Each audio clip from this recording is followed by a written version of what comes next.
Alright, there we go. Fashionably late, as always. And still haven't been bothered to actually set up my stream equipment properly. I'll get around to that at some point. Awesome. Oh, there we go. Getting back into the swing of things. Some of the most exciting things ever. Fretwork. Ugh. Not my most, beloved of tasks, but something to do. You'll be listening, but you won't have a keyboard nearby. That's all good. This is all good indeed. Oh, Shane, good morning to you too. Jim Cox, and a howdy to you as well. Now, let us get a guitar and start working out our plan of attack. Let me just go a little bit wider on here as well. There we go. Don't need to be quite that far out. There we go. Now,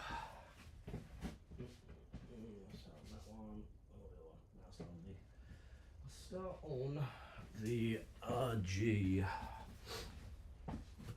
There we go. They come at you. Oh, it's bloody heavy.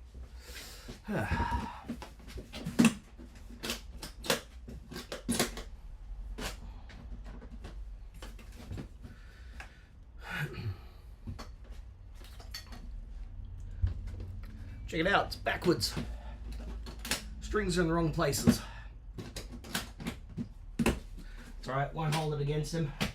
His money's as good as anyone else's. God damn it, tore the tag off. Doing well. There we go. Come hit up. There we go. Yes, I am in today. It's actually nice to be here and not currently be sick or anything else like that. I have had a hell of a run the last couple of months. Absolute nightmarish circumstances. Cool. Okay, first things first, we need to get this neck off and all that kind of jazz.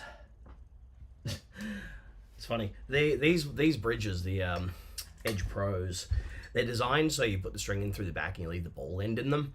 This guy's cut the ball ends off them, which kind of makes it just harder.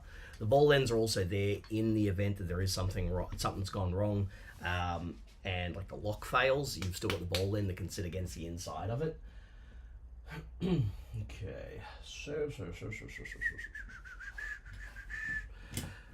okay, where is my... Have I lost my screwdriver? Where'd it go? Was I out on the bench? Was I out on the bench yesterday doing stuff?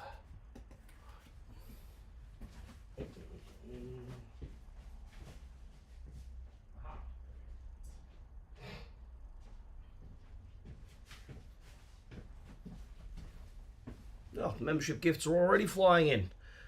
Jim, you are a legend, a gentleman and a scholar.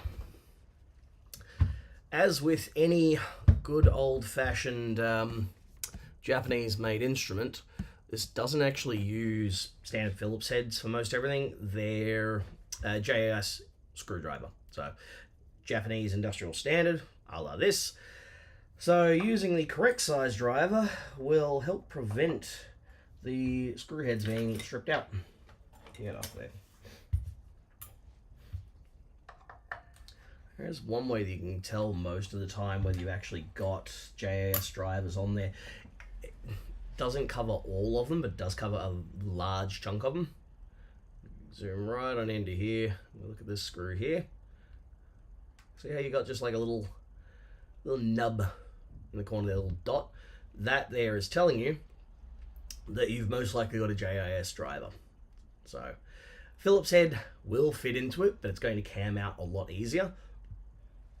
Basically, JIS standard, where you've actually got the intersection of the two, on a Phillips head, you've got a sort of a wider fluting at the intersection of the 2 points. JIS is a lot squarer. So JIS, you can use them in a Phillips head a lot easier. But a Phillips screwdriver on a JAS will torque out a lot of the time. And that will cause endless amounts of headaches. Cool.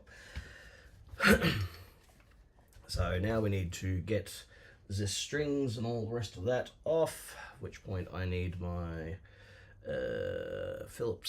Allen key. Allen keys. There we go. Allen keys, thusly. There we go. Take off these lock pads here. Yeah, having a good set of JAS drivers is always good. Because in that way, if you're going to work on a Japanese car or a Japanese bike as well, you got the right tools for it. Which works out quite well indeed. Okay. That goes there, that goes there. That stuff goes over there as well.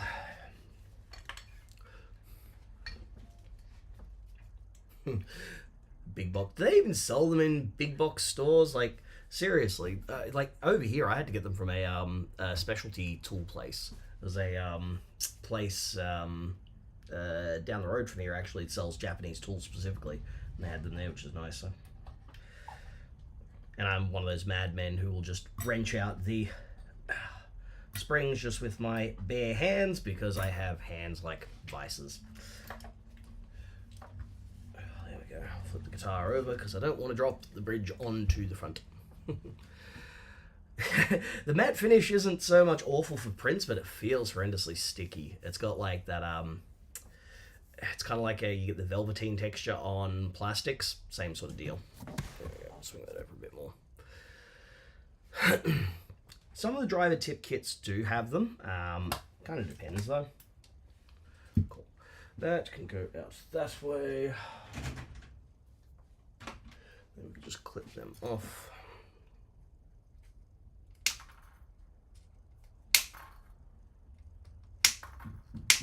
Cool. Excellent.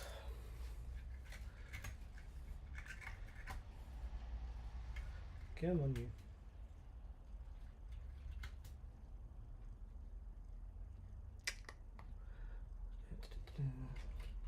There we go. All right. So we got strings out of the way there. They feel like a coated string of some sort. Are they? Maybe. If they are, it's a very thin coating, which is nice. Yeah, you can see on the bridge here that you've got those little captive parts there for actually capturing the ball ends. But this one, alas, has been used sans that. It's okay. We'll clear it out anyway.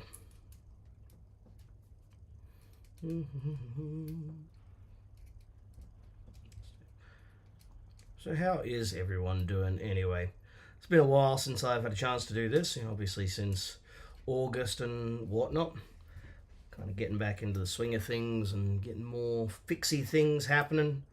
Has anyone bought any cool new gear? Has anyone found anything interesting or seen something that's coming out and gone, ooh, I want to try that. I want to see what that's all about.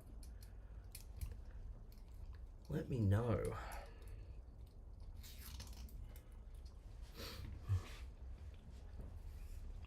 So these bridges, the Edge Zeros, Edge Zeros. No, this is Edge Pro, sorry, Edge Pro. Were kind of maligned by a lot of players who liked Ibanez because they thought that they were worse or whatever else like that. But also because these were the first ones that actually shipped without the typical Goto locking studs. So the Goto locking studs are brilliant because they use a much wider thread on the trem posts. They use a thimble type mechanism down bottom there, so you can actually put these in and you've got the metal on the bottom of it there, and there was a little small screw that would come out of that, and that way it would lock it into place so you could have really rigid post. Works well. So just started my first build, going to be basically a deluxe reverb with some mods. Nice. Deluxe reverb is a pretty solid circuit. What type of mods are you going to put on there? The ones I typically do for deluxe reverbs and similar type things revolve around reducing noise in the reverb, which you can do by changing which node the reverb is on, and also you can sort of stop the amp being choked off quite so much by tweaking some of the dropper resistors in the power supply as well, which is nice. Joe, g'day. How's it going? Okay, I can go over to there. Mostly. And let's get this neck off. I'm not one to typically use a power driver when removing necks from guitars. The last thing I want is for it to decide it's going to jump out of the screw and hit the body and leave a big massive dent in there. So just grab a screwdriver, a couple of extra seconds. The same when it comes time to tighten it down as well. I like to match up the existing thread in the wood to minimize how much it gets worn out. So you can do that by when you put the screw in, you actually back it off until it goes click. So you push it in. There we go. And then it like drops into place and then it goes in far, far simpler. Just working with the fitment of the board now. Nice. Yeah, I got an upcoming project that'll be coming up on the videos for the channel as well. A guy's got a Seriatone Vibrachamp clone, and he's downsizing his amp, so I'm selling some stuff on consignment for him, including another Seriatone, the Yeti, I think it is, yeah. So we're going to take that Vibrachamp, because he never uses the tremolo on it, and we're going to modify it. And what I'm going to do is I'm going to put a switchable second mode in there, so we can basically turn it into kind of a high gain monster. So what I'm going to do is I'm going to insert the gain stages from the trem circuit into the signal path between the first and second signal path stages. That way the EQ and the volume are at the tail end of it, much like most high gain amps out there, except for like the the Mesa Mark series. And I'm going to spin up a board to get that in there. So I'll basically pop the board on top of the that doesn't want to come, so it's just going to hang there. That's one. So the board will actually sit on top of a new tube socket that will go there, PCB mount one. And I'm going to throw in a LND 150 as well to give a little bit of another gain stage without having to worry about installing another tube, because they work well when you just want like more gain, something a bit cleaner. So I'm going to probably use a DC coupled cathode follower on the very last stage, and that second half of the DC coupled cathode follower is a really good candidate for using an LND 150, because once you've got that sorted, then you're laughing.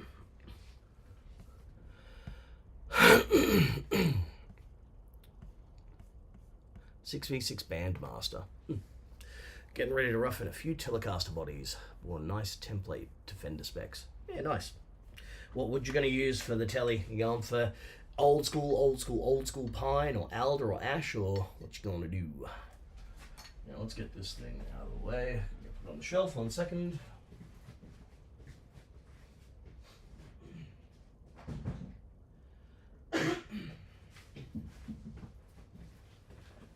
Now, I'm pretty sure, unfortunately, my wireless mic still isn't working because I've got a PC that I built that I'll be bringing into the workshop probably next week, so I haven't bothered setting up the Mac again. I'm going to set up a PC in here for doing all the things I need to. Awesome, okay. Now, let's prep us a scapula. There it goes there. So I'm going to turn that down a wee bit because that's a bit on the bright side. Keep going. There we go, that's a bit better. Let's zoom in. Let's take a look at what we've got here. So these are the frets on the RG. They are pretty worn in places. So you've got like here on the upper end there, divots galore across them. What else we got? There we go. So like in this section here as well, you can just see how wide and flat they've become. So while I could, like, you know, recrown, redress these frets, it's not really going to be worth it for him.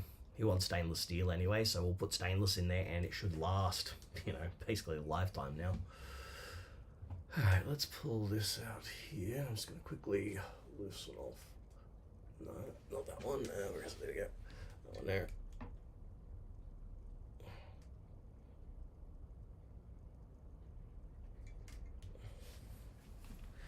There we go. So now if I zoom in, don't need to see quite so much of my gut. That's all.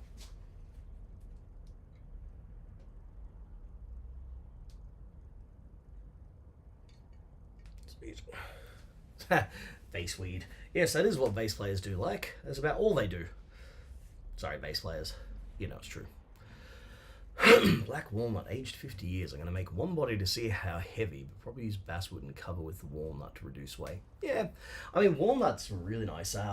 Comparison, a company that I'm a big fan of their guitars, made a bunch of them that were like walnut, and they had maple center in them, which is pretty cool. Oh, down I go. I need a scalpel. Let's do out slicing my finger open. Come here, boy.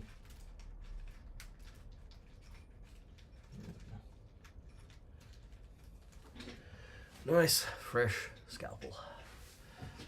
So this one is being done in stainless steel, and the other one that I'll be prepping in a moment is a Telecaster, and that one's going to get just good old-fashioned nickel. Sorry, it is way too early in the morning, really. Okay, so now I'm just going to score the inside thusly. Now the reason why I'm doing this is because when it comes time for me to pull the frets, to minimize the chance that they're going to chip out, by scoring just along the top there, any of those sort of chips that are going to follow along where the tang is isn't going to travel quite so far down the fretboard, so it should be limited to just directly the area underneath the fret, which makes for, you know, a nicer looking job, and means less that I've got to actually spend going through and filling in chips and cracks and all the rest of that. So we don't need to cut too deep, just a little bit of pressure. Come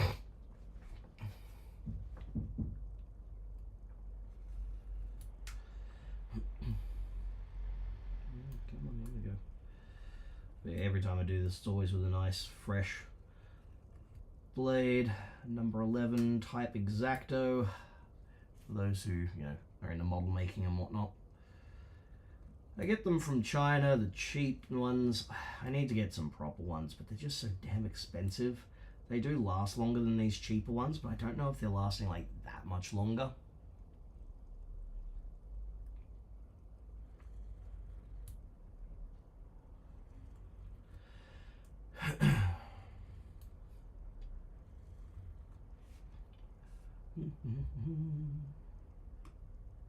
Come on, there we go.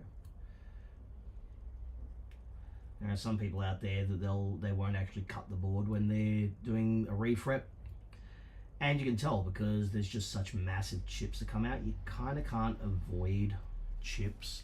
It's all luck of the draw with the wood, how well the fret was seated, how the grain is going, what sort of run out there might be. There's so many factors there, and so it's just easier to put a little bit of effort in and just do, you know, one or two things that'll make the job easier.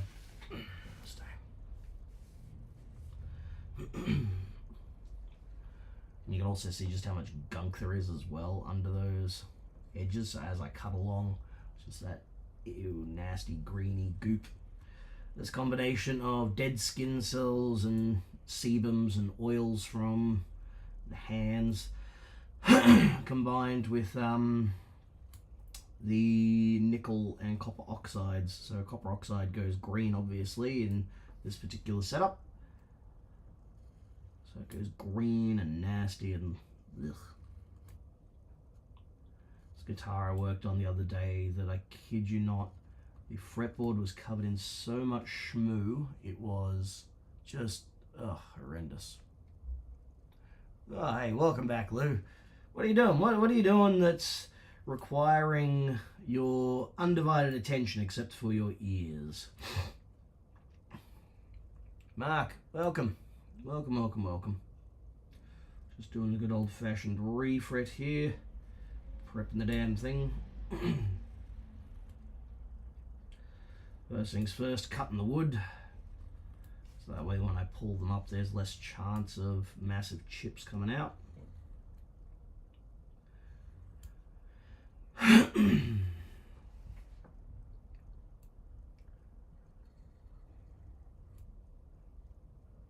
It's not a basic guitar, no. Mark, yes, thank you. It is good to be seen. Getting back into the swing of things and all that kind of jazz. Although apparently I've got a I woke up with a sore throat this morning. I'm like, you bastard. Why am I... seriously. I've been dealing with enough illness over the last, 2 months. Now copping this again. It's like, really? That's unpleasant. Cutting some abalone for inlays, so I have a respirator and fans. Good plan. That stuff can be pretty bad, but it can look okay. I'm not the hugest fan of a lot of abalone. In certain things, it can definitely look alright, but for example, ESP LTD 20 odd years ago, when they brought out the 1000 series LTDs, the Korean made but top of the line before you go into the Japanese made standard series, they did all of those models with the ugliest abalone binding around the fretboard, around the top of the instrument. It was thick, it was gaudy, it was just, it looked ugly. It was like if someone took a D45 and then tried to convert it into a metal guitar. I don't even like the look of the D45s at the best of times. May have been fine for, Cowboy, what's his name? Roy Rogers, was it? It was? No, Gene Autry, that's right, Gene Autry, the singing cowboy. He was the first one who wanted the D45. Might be fine for back in those days, but nah. On an acoustic, I don't mind them a little bit. A little bit on the fretboard's okay, the inlays can be alright. But when you got all along the top and around the edge of the fretboard and even going down along the heel joint on the back of the body, nah. That is not for me. A bit more of an austere kind of fella myself.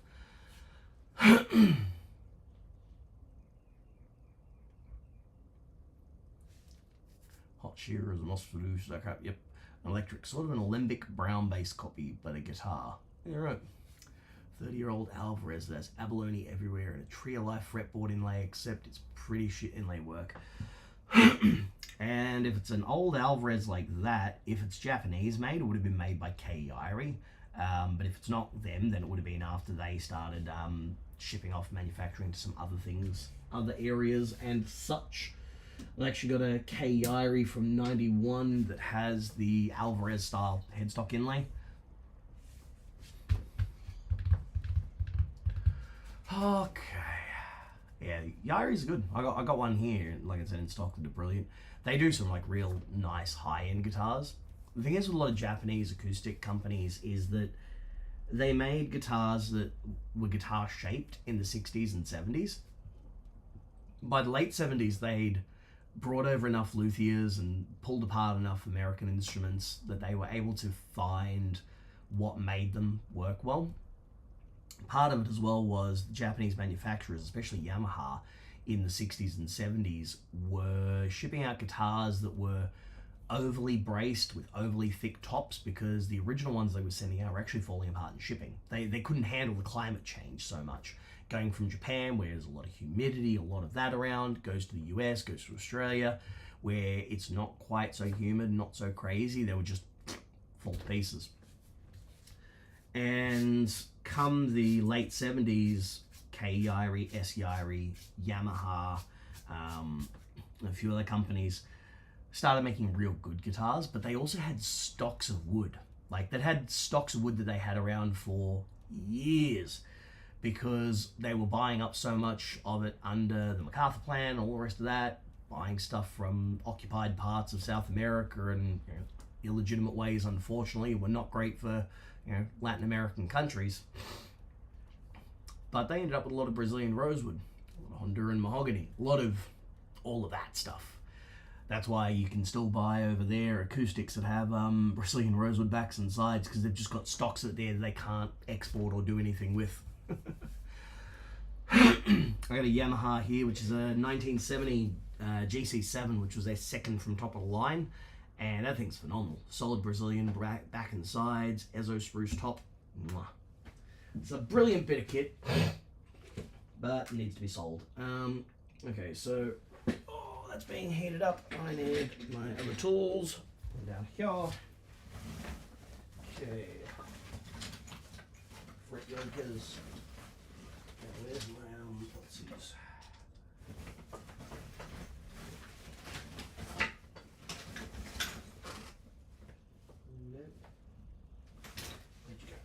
Okay, fret pullers.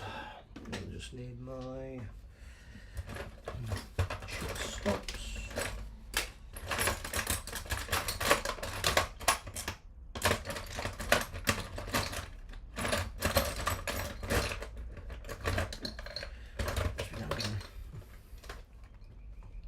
Oh yeah, smash the like button. Well, no, get the lead out. K Yairi made laminate top sound so good, so did Yamaha and so many others. They were phenomenal at that. But their top range guitars in the West had solid tops with laminate back and sides. In Japan, though, they went all the way up. Like, they were all in on making high quality, expensive instruments with solid tops, solid backs, solid sides that cost almost as much as the American guitars. And they were phenomenal. Made by Kon, Japanese company in 1970. So that would have been made by one of the factories over there, because a lot of companies didn't have their own manufacturing. They outsourced it. They were just the brand on the outside or such.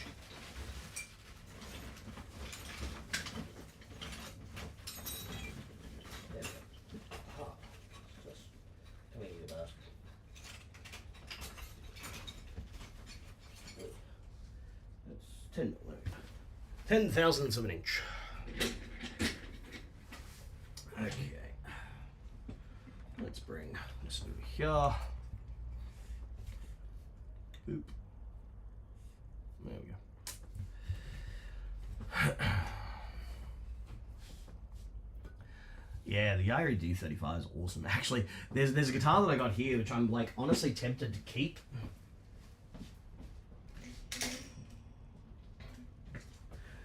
Which is this thing.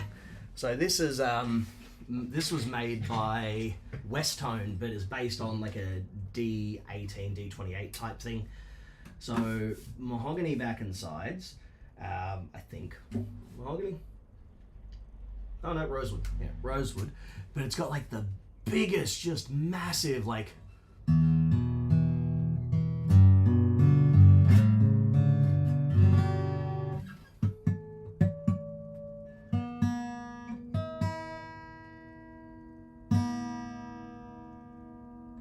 It's got like that big, massive, like almost Johnny Cash type sound. There we go.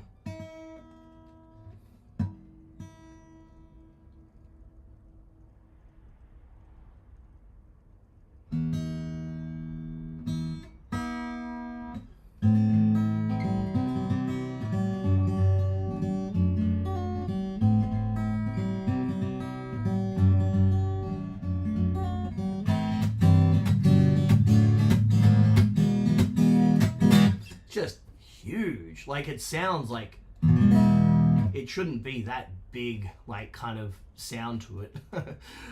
Like every time I pick it up, the first thing I want to play is what is it? There we go.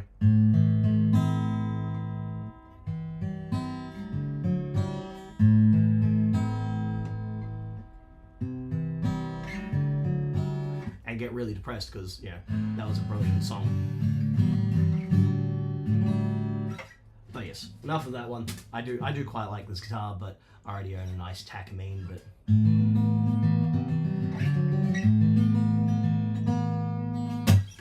so nice. Wait, there we go. What is it? Ah. Hey, I have a guitar pick here.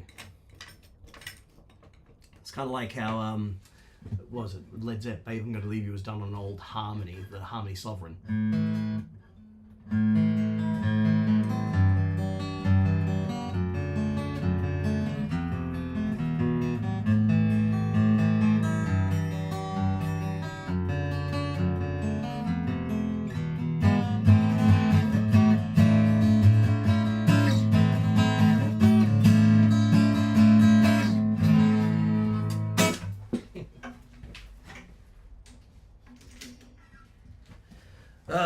Must get back to work. Oh, there we go. Yes, big, massive first note. Come here. Sweet. All right. Now I am going to heat these frets up and pull them out. The reason why I want to heat them up is because it helps the wood do its thing, so that way it's not going to grab on to the fret tangs quite so much. One thing that I've seen on, for example, Ted Woodford, his channel, when he removes frets, he doesn't use any solder, and he kind of he's asked the question, you know, like, what's the point of the solder? He's probably been told, he's probably heard of it, but for a bit of clarity for those who don't know, the reason why we use solder is because it creates a thermal bridge. So it's kind of like how you put like heatsink compound onto a CPU or similar type thing, or a component that needs to attach to a heatsink for making sure that it's actually going to transfer that heat. If you've just got a dry connection, a lot of that doesn't transfer. So using actual solder on the fret allows that to really sink into it, so you don't have to be on there quite so long, and you can kind of control how much it's going to go to. Okay, now let's get going.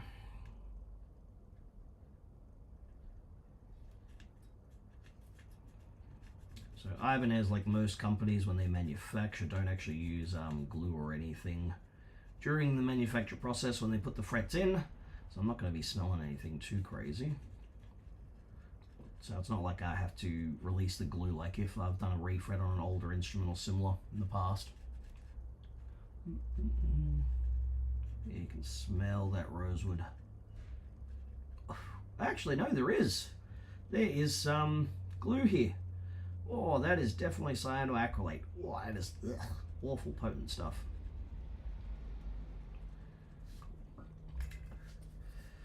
Okay. Get under it just a little bit there, thank you. Chip stopper just to help minimize that. There we go. First fret out, nice and clean. So straight away, if we like zoom right into here,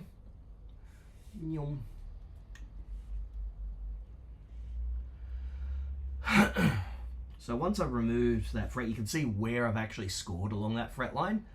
And you can see there's like one or two little chips that have tried to make their way out past that. There we go, for example, that there. But it's not gone past that line, which is good. Makes things so much easier. Now, it's definitely not been refretted, but potentially at some point in the past during a setup or fretwork or something that's happened, someone has wicked glue underneath. So sometimes I've had to do that if I've got like raised frets or whatever else. You wick glue underneath, you do all that, and out they come.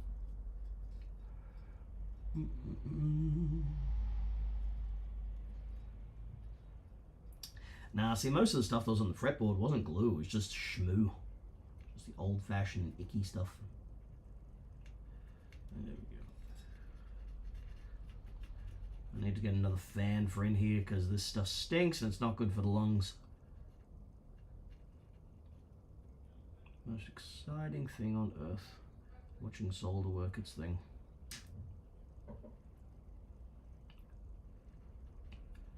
So we can kind of get an idea as to how long it's been on there for and whether we've got enough heat. We can actually see like the oil leaching out around either side of the fretboard, of the fret. That gives an indication as to how far the heat's actually traveled. You can also do it by putting a couple of drops of water on there. So if we put a couple of drops of water on there, that'll also help soften the wood up and minimize like sort of extraneous heat damage that might happen to the fretboard if you go like a bit too over the top.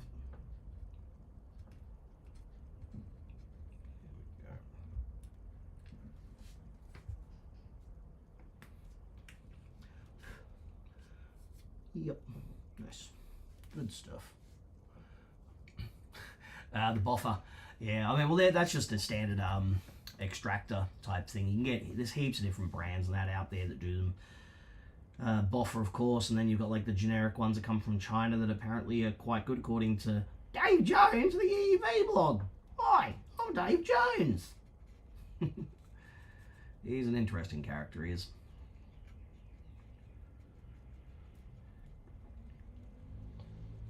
The buffer. Speaking of the buffer, I'm surprised that the buffhead isn't here. Must be doing his own thing. Busy and all the rest of that, trying to fix things. No time for the little guys like me. It's okay, I don't take any offense. He is a far busier man than I am.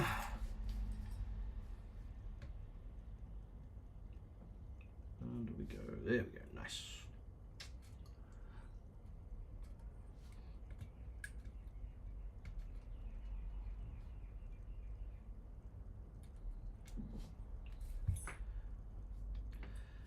Awesome, getting a nice little run here. Not getting any major tear outs. I like when that happens. It makes things oh so much easier.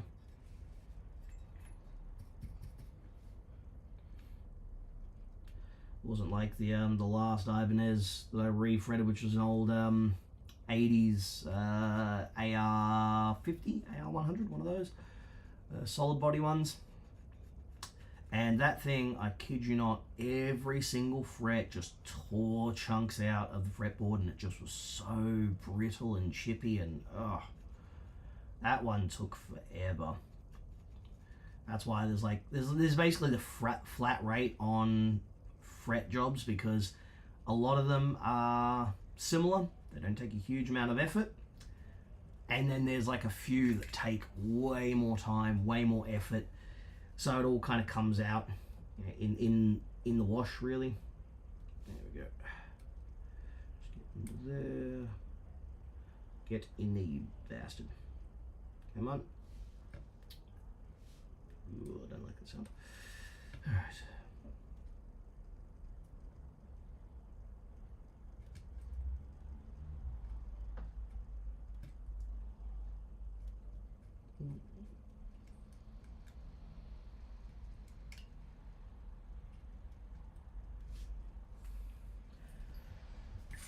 Cool. Yeah, a couple little minor chips, but still nothing that's traveling out, thankfully. Nothing going too wild.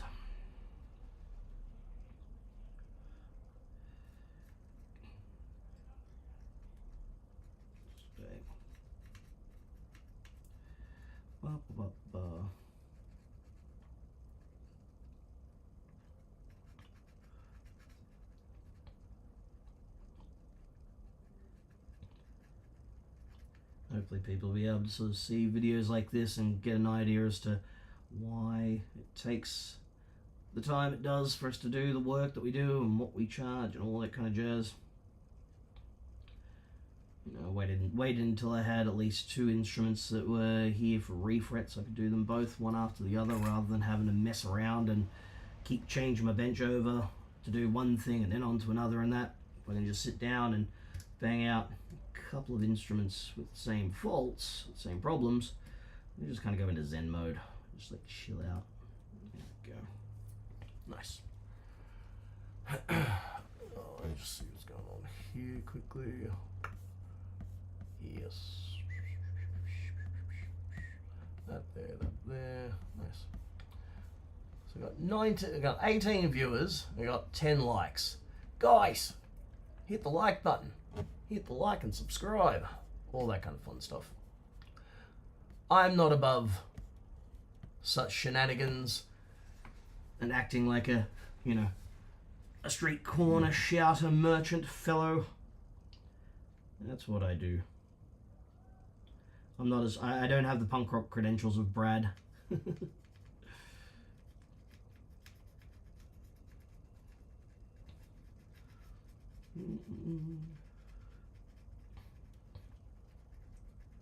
Friend wants me to refret a 78p bass. Fretboard, not sure how I'll remove the frets. No. I have a video on, I think, my other... Oh, actually, it might be on this channel and it's unlisted, but I'll post up a link to it. Pre-1985 or so, I think that's the date, Fender Instruments used a jig to push the frets in sideways.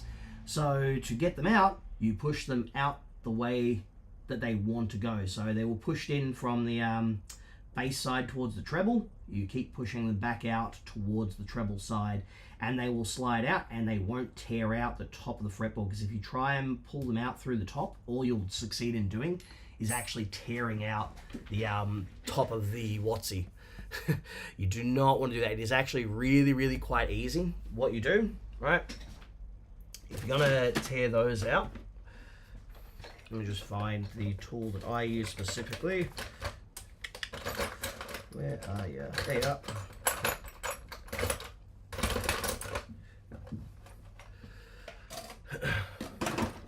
What you do is you take the neck, clamp it, take off all the hardware, you clamp it to your bench, you grab yourself one of these.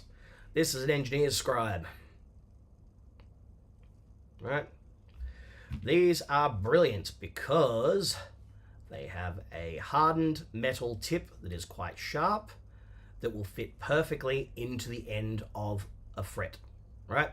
So when the time comes to actually push it out, literally, I'll do it on this one, but I won't actually drive it out, right? You can actually plonk it on the end of the fret there, grab your fret hammer, and then once you've got in a bit of a divot,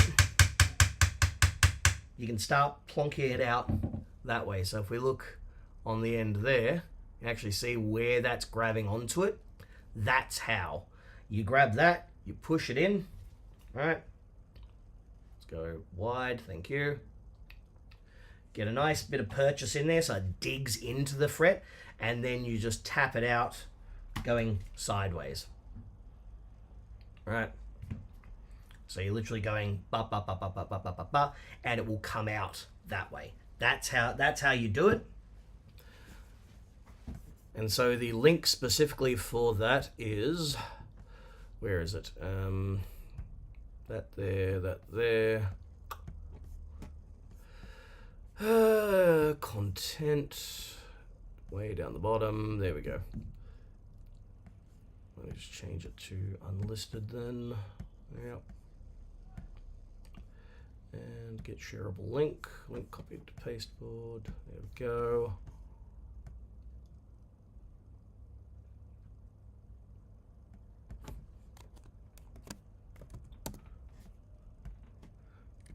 There we go. Now, please excuse the crudity of the video. It was done way back in the day when I was just kind of like getting started professionally and all the rest of that. So it looked like crap, and I would have done it a slightly different way. But that is the guts of how it's done. So I've just linked it for you there in chat, Joe. But yeah. Hey, and blah, blah, blah. Yes. Well done. Yeah, basically the way it works is if you're subscribed to the channel and you're on the stream and you're on a live stream, that's when you actually get gifted it. So if you're not on the stream, you won't get gifted it, but when someone gifts the memberships and you're on there at that time, then they get allocated to whoever's watching that doesn't already have one. It's kind of neat. So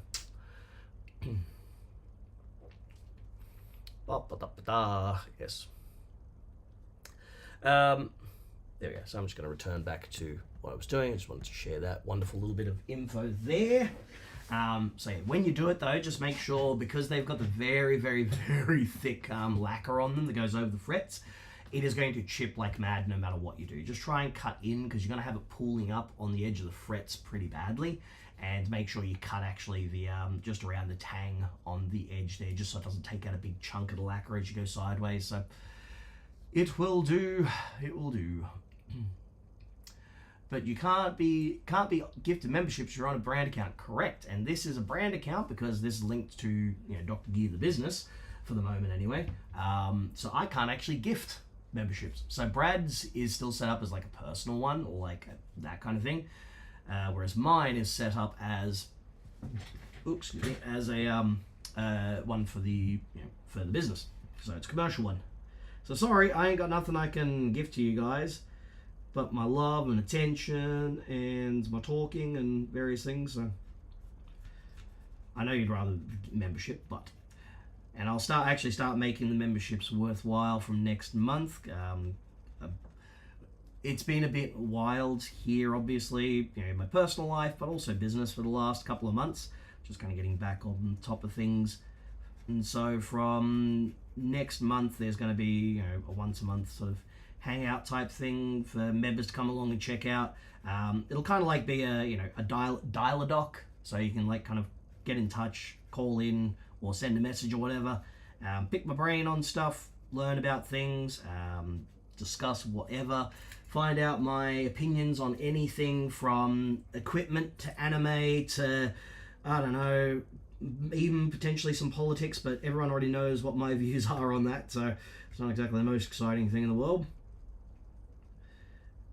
Yeah, I've got the new PC that I've got to bring in for that. I've just been working on it at home, found a bunch of spare parts, and I shall bring that in next week to give it a test. Get that all set up. I just happen to have a spare Core i5 9450 in the parts bin, and a RTX 2060. So used to have a second PC for the school for doing various things there, but closed the music school a couple of months ago. So it's not getting used. I may as well turn it into my workbench PC that I can use for streaming and all that kind of stuff. Might even play a couple of games on it. Can't do anything like too kind of insane, but I can play some games on there.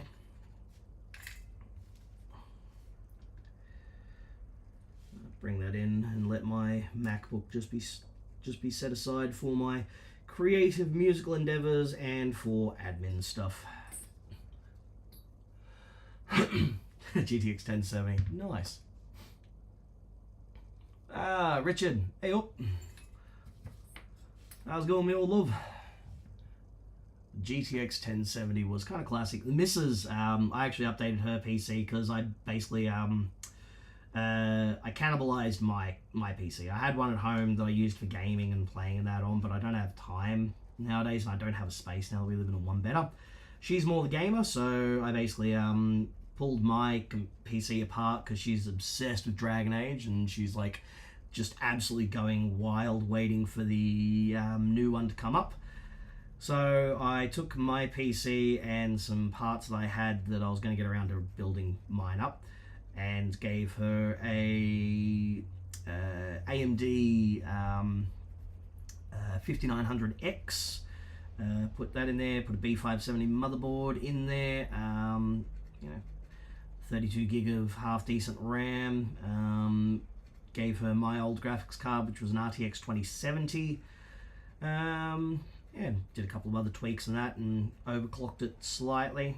It's not like it was back in the glory days, like the Core 2 duos and that, where you could like get massive gains out of them if you're lucky enough to get like a golden sample. But yeah, get a little bit out of it. Of course, push the RAM as sort of quick as you can, because AMDs are very much dependent on good quality, fast RAM. Thankfully, I was able to get a little bit more out of it, which is good. So yeah, so she's got that, and I've got the other one. Except I got my processors wrong. I've got a 9700 in the 9770, I think. Yeah, 9770 or 9700, one of those in my rig that'll be brought here. So, but her old PC was one that I built for her a number of years ago, and we basically just went sort of top line components wherever we could. So it was a Intel i7 4770K, so at that time was like the top of the line baller jobby that you, like back when overclocking still kind of mattered. So did that, water cooled it, pushed it up. A 980 Ti, you know, it's not no expense spared. It was brilliant. She had in that thing 16 gig of RAM back then, and it was still working all the way up until recently, when it was kind of having a couple of issues, which just turned out to be Windows being Windows. So that's now going to go up on eBay as sold as parts. It'll clear out. So that's the thing. Like you build a half decent rig and they last. It's like my my MacBook Pro. That was the top of the line M1. The only thing I didn't go for it is I didn't go for the hard drive upgrade, because it's pointless, because it's got Thunderbolt and I can just run an external drive on it. But went full top of the line processor, top of the line RAM, and I'm still rocking it now. I suppose half of the bonus to that was that the missus works for Apple, so we get like the staff discounts, and every, I think it's 24 months or so, they get like a voucher to use at the Apple store, and it's like $500 US. So we had that plus her discount, so it worked out to be like almost half off of the price of the MacBook. So instead of paying $6,000, I only paid like $3,000. 7700K, yeah.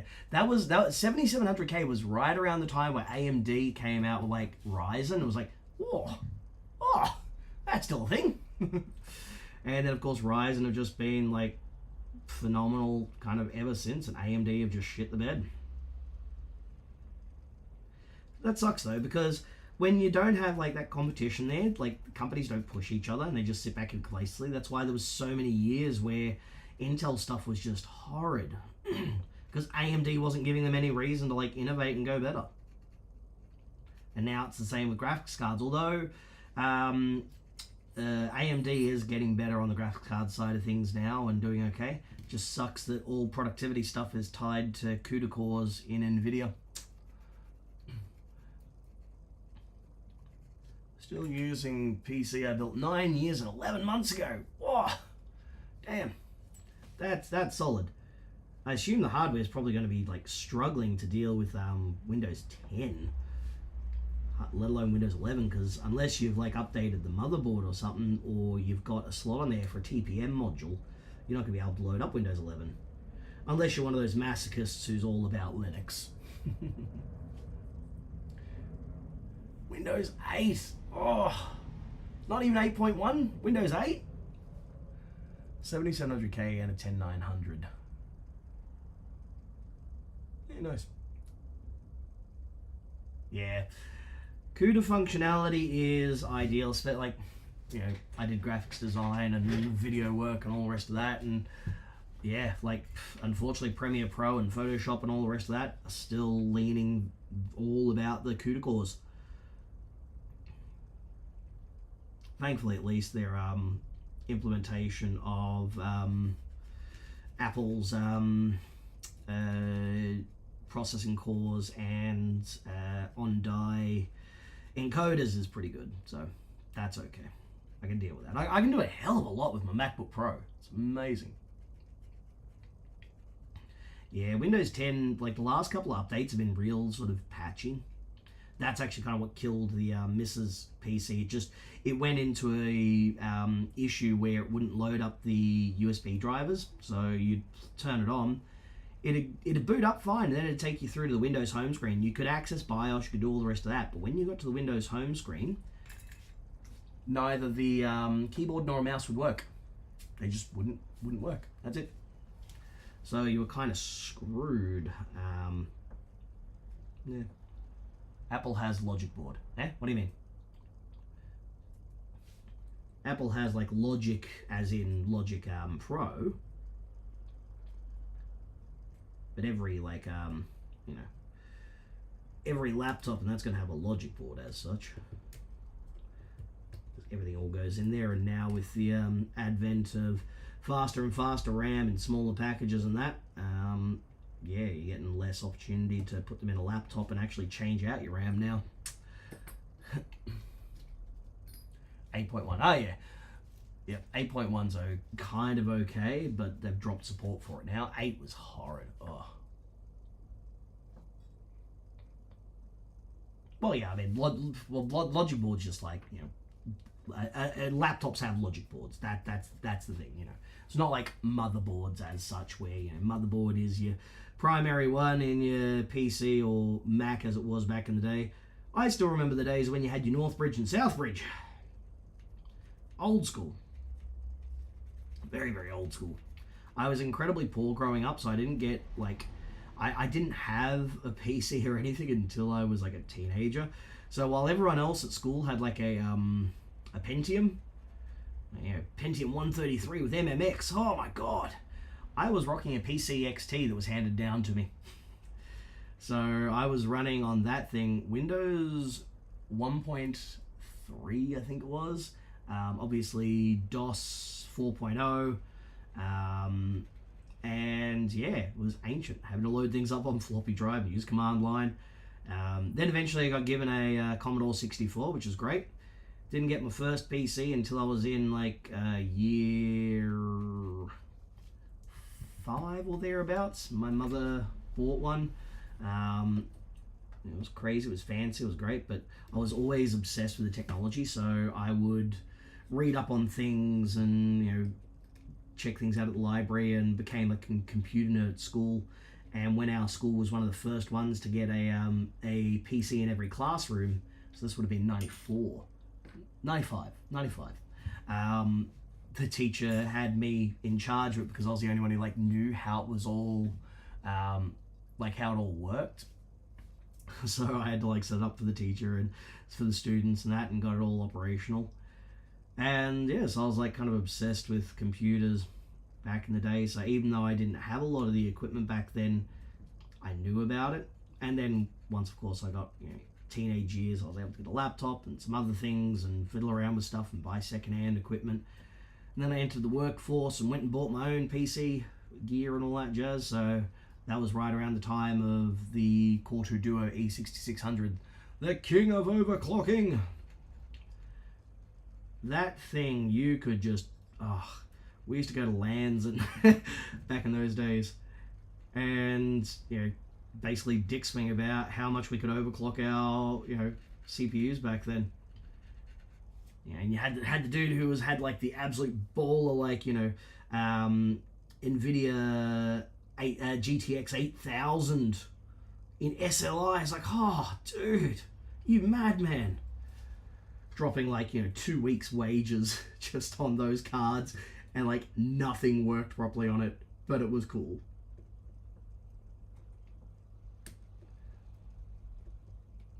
Oh, come on, you. You are being a little problematic. There we go, that's a bit better.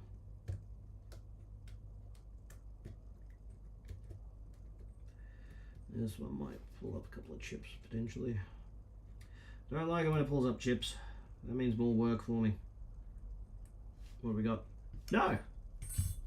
No, we're good. Good.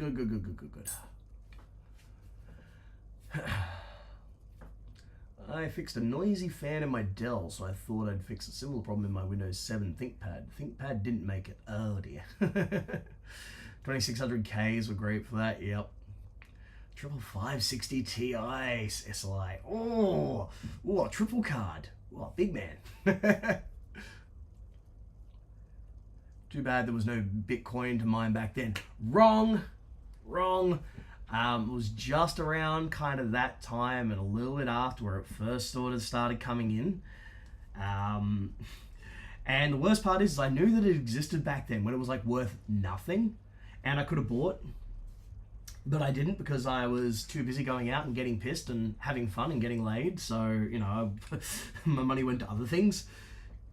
Not that it matters anyway, because I could have spent money on it and it could have potentially been nothing. You know, speculative investments and that, they're pointless. You never know what you're going to get. I could have just as easily dropped, you know, $500 on it and ended up losing $500. It could have been a really, really good weekend out. So I'm not too worried about any of that kind of stuff. My life's already filled with enough events where I go, I wonder what would have happened if. And that's mostly pertaining to my disabilities, but that's a whole other thing. Ugh. Yeah, it's definitely super glue under that one. Oh, that's a strong one. Yeah. Nasty. Okay.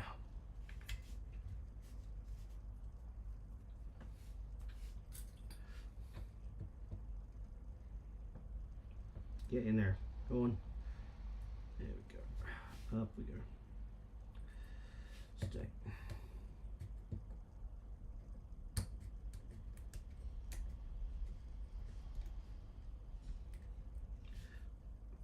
Man, this board is just treating me well. It's treating me right. I like that. Not having to fight so much with it, which is good. Oh yeah.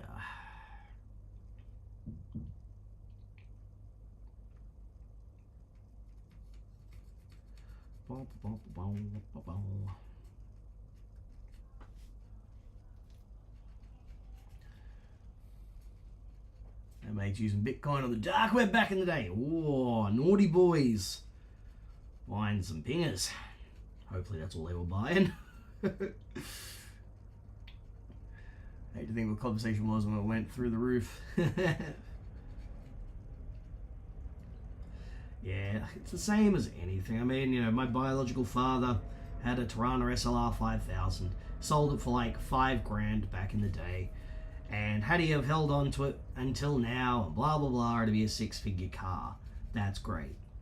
You don't know these things, and by the time people start thinking of something as a speculative investment, then they've already lost their money.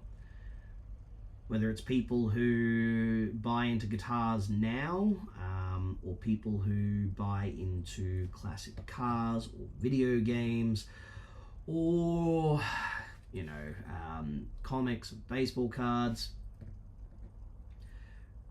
That's why you got companies like Gibson that are pumping out every week another 500 different bloody collector's instruments. Oh, buy them, collect them, you know, they'll be worth money in the future. No, they won't.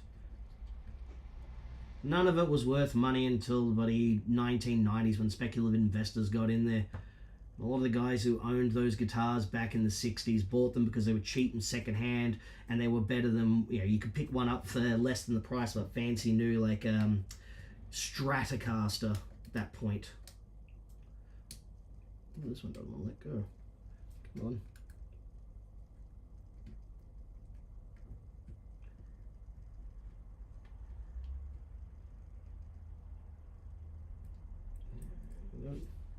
Okay, yeah. Whew.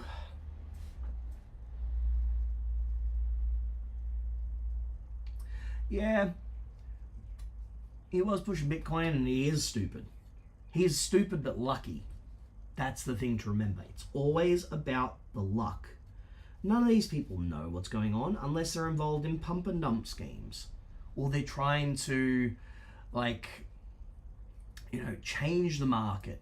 And they're trying to do things and increase it. That's what guys like Joe Bonamassa do. They go out there, they buy the equipment, they get all. He's been doing it since the 90s. His old man owned a music store, and so by going out there and buying up stock and choking off kind of what's there and making, oh look, I paid this much for this because oh yeah, it's brilliant. Oh, I love this thing. I love it. He's helping to increase the value of things by creating a perception of value. It's the same thing as in video game collecting. You had the guys who started wanting to go down the realms of creating value through sealed video games. Real video game collectors didn't care. They went out there and they decided they were going to buy games that were important to them. there were certain games that were hard to come by, so they were very, very rare and they were expensive. For example, Flintstones game that you could only get by renting it from Blockbuster. That was expensive. Flintstones Dinosaur Peak, that was it. Stuff like that. Obviously, the NES World Championship cards. The gold ones are expensive because they had real, genuine scarcity and real, genuine sort of value to the history of what's there. Meanwhile, guys were going out there and now starting to create like new like subcategories of subcategories of subcategories to increase the value of these products. Oh, look at this! It's a Super Mario Brothers 3. It's a sealed copy, and look, it's Left Bros because that particular run they put out 20,000 of them that had the bros in Super Mario Bros to the left, not the right. Oh, therefore they're worth more. No, they're not. No one actually cared. That was it. It was a common as mud game, but you've created a faux scarcity by adding these extra modifiers and extra bits of shit to it. So, yeah, that's what these guys kind of do. Pizza. Yeah, the dude who bought the pizza, the very first transaction in Bitcoin.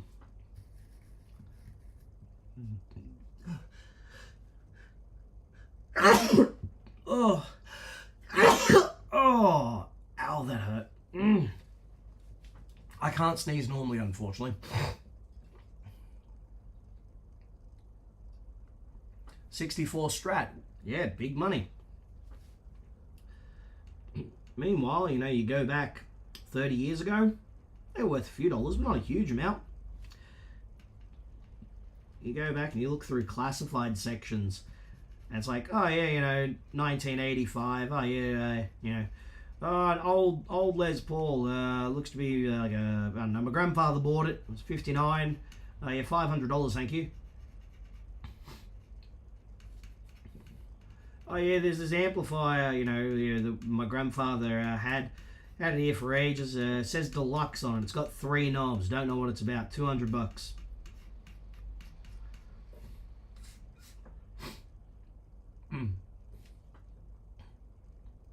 64 Strat stored in Joe's B storage unit.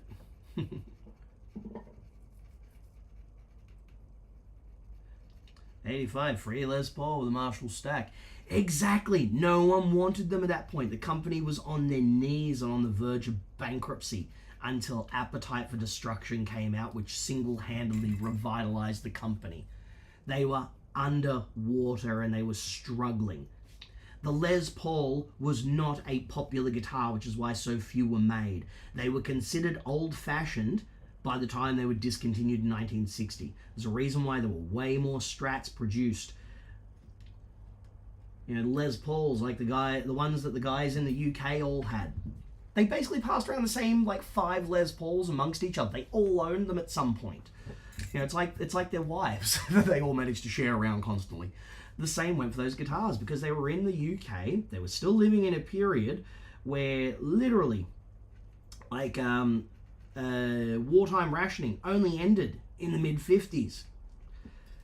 Import tariffs were still incredibly high to the UK because they were still trying to shore up their domestic manufacturing. Anything came in from the US was expensive. But there were a bunch of Les Pauls that got shipped over there in the late 50s that a bunch of them sat in music stores for ages. And then finally they were sold relatively cheap because players were like, oh, it's a Gibson, it's an American guitar. I can't afford one of those Stratocasters like, Hank Marvin can because they're expensive. I'm just a working, musician.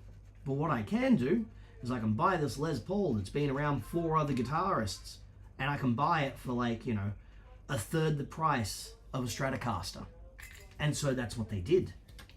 And that's why Jim Marshall got his staff members to make the GTM 45. They just cloned a Bassman because they weren't available locally. Literally just a 1-to-1 clone using whatever they had on hand, and then they started going from there. Why? Because the American stuff was difficult and expensive to import. And Marshall sort of picked up from there. That's why they became what they were in terms of value. Strats and whatnot were considered players' instruments, and they were always sent back to Fender for refinishing. And I've heard stories from people who like worked there back in the day or worked in music shops back in the day, that there were actually a high number of them that got sent back to the factory and they were just destroyed because they just weren't very good quality. But they were plentiful. You could walk into a dealer and you could custom order them in whatever color and all the rest of that, which was kind of cool. But players always wanted the new thing. They didn't want a blackface AB763. They wanted the fancy new AC568. They wanted bigger, louder. They wanted all of this. Yeah, when players started picking up the Les Paul in the 70s when they were reissued, they were buying the new ones. Some of the old guys bought the old ones because they had a charm to it and because they could see like the QC wasn't fully there. But that was it. It was old guitars were just that. They were old instruments. Come here. That goes there, that goes there. Well, you can't play a Tele on top of a piano. I mean, you can. It'd be kind of cool. Telecasters are great. They're my favorites. Amps are cheap as. A mate's uncle gave him a 63 AC30. It's just an old amp. Exactly. That's all they were. Monty Python was integral to the rock scene. Yeah.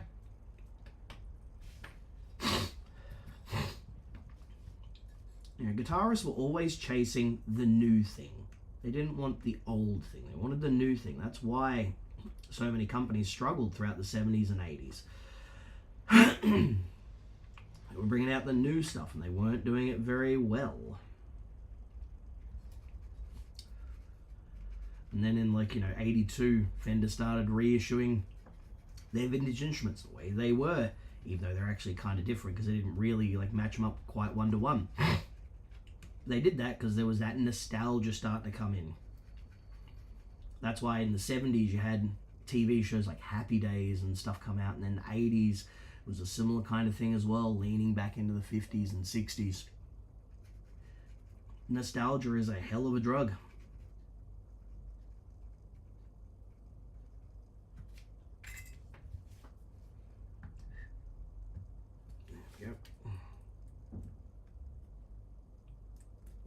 That's definitely CA glue. Oh, singeing my eyeballs, my poor eyeballs.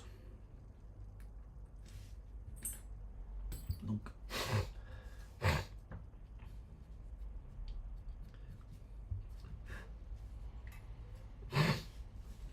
Home stretch. Do.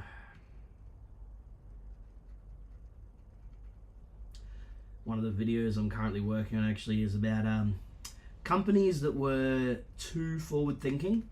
And when I say that, I mean like brands that came out with products that were perfect for a time in the future. So, for example, one of them is Crank. Crank amps were so far ahead of the curve, it's insane. In one aspect. They were one of the first companies to actually make junior-sized versions of their heads. Marshall did it somewhat back in the 80s with like the 2550 Jubilee models. They made like a baby-sized 25-watt small head. But Crank actually made 20-watt heads based on most of their models that had the full feature set as well. The first ones didn't, but the second ones did. So they beat like the Lunchbox amp and small powered amp trend by like 15 years. It's insane. So like you had the Crankins, the Revolution Junior Plus, which was where they had the full 2-channel thing. Krankenstein Junior Plus, 1980 Junior Plus, Chadwick Junior Plus. They were so far ahead. And then you also had, Blackheart amps. I loved them. They sounded killer. They were built pretty cool and they were designed for modding. So like you had the 15-watt BH15, single channel, volume, treble, middle, bass. That's it. But 15 watts of output and you could crunch them up and you could modify them. They didn't sell very well. I loved them. I have had one. I had them for ages. They were cool. And they were ahead of the curve as well. And then the company just like disappeared.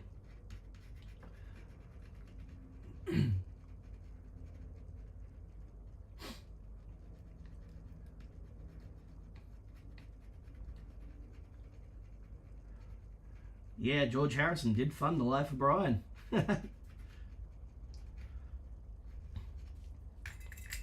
Flat radius, 24 frets, Ibanez. Correct. Backwards Ibanez of that is an Ibanez RG1570L lefty. So it's a lefty model. It's getting frets yoinked out, and we're going to put some stainless steel ones in this jobby.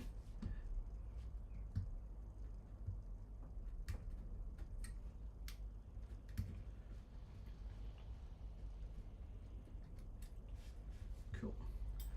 I like this guitar. This one's cool. Ah, yes, the classic stories of how messy they were getting hanging out with the rock stars.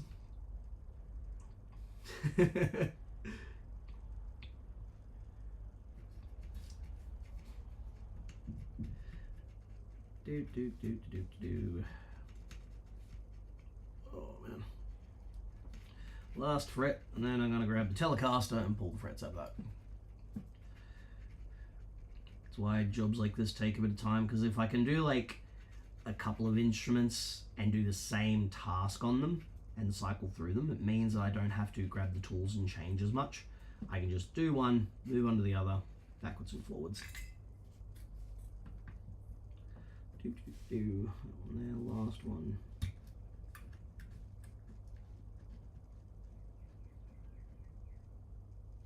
Cool.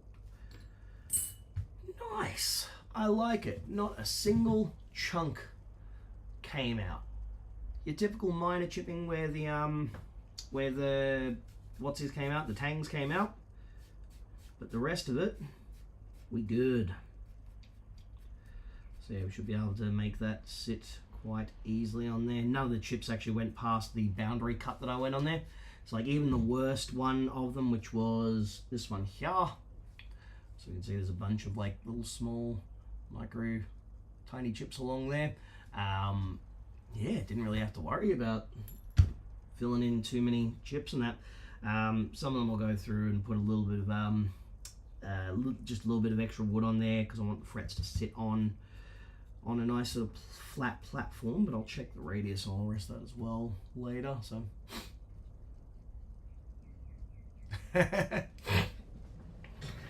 oh man. Alright, let's get that neck out of the way and grab a Telecaster.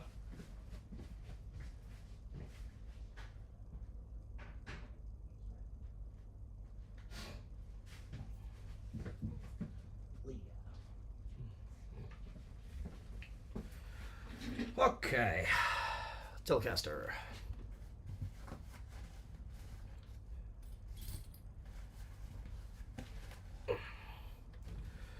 Getting there for a sec, slide that out of the way. Put those parts into a baggie.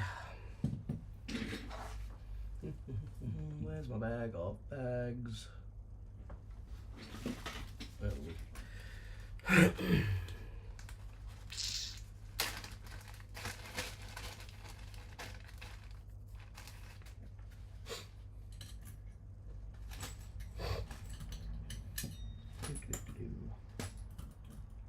Yeah, I haven't seen Star Wars in years. I'm not exactly, the world's biggest fan of it. It's okay, but to me it's just space cowboys versus what is it? No, pirate cowboys versus space Nazis. I don't know. Where is La? Where is Brad? Probably doing something more interesting.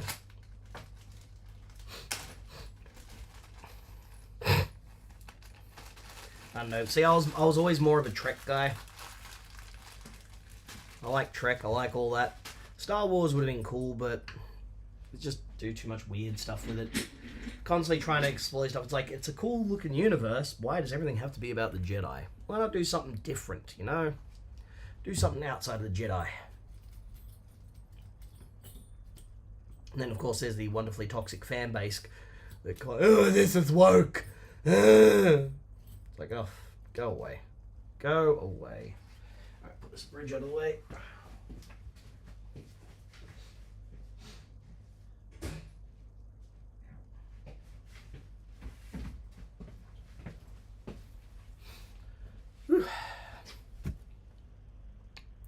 Walking Encyclopedia remembers everything. Just don't get him to remember what the tubes are in the amp that he was working on. He's no good with those numbers. Everyone's got their foibles.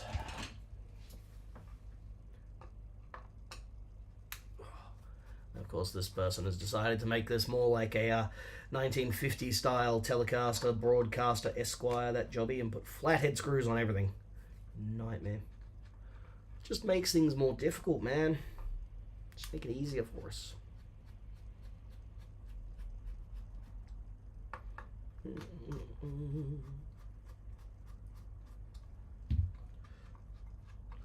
So yeah, so this one's been refretted previously, but not done very well.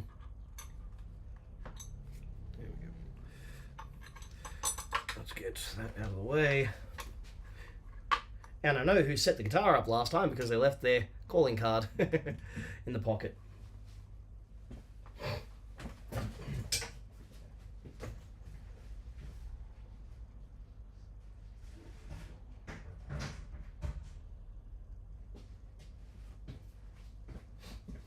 And I'm not exactly going to yell at people for doing something like that because, let's be honest, Fender, when they made the guitars themselves and they sent them out, they used fish paper as a shim, and nobody cared.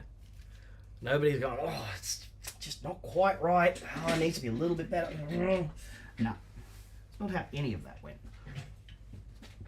So this is one that's been refretted previously. However, when they've refretted it, zoom right in. Is that as close as it gets? Okay. They basically put it so that they've got the frets like right up to the edge, the tang's hanging over, and it's hanging proud. So they didn't cut in the underside of the tang just to make it a little bit sort of better. So when like the temperatures changed and humidity changed as it has here in Sydney, the frets have gone proud of the edge and it's quite sharp. They could have just as easily solved that by simply grabbing the fret cutters, tang nippers, taken like a millimeter off of the end and just left a little teeny tiny gap on the end and filled it in with some maple. But they decided not to do that on this one for some reason. Yeah, and so the frets they're out of whack, they're out of level in a bunch of spots. Yeah, it's not great.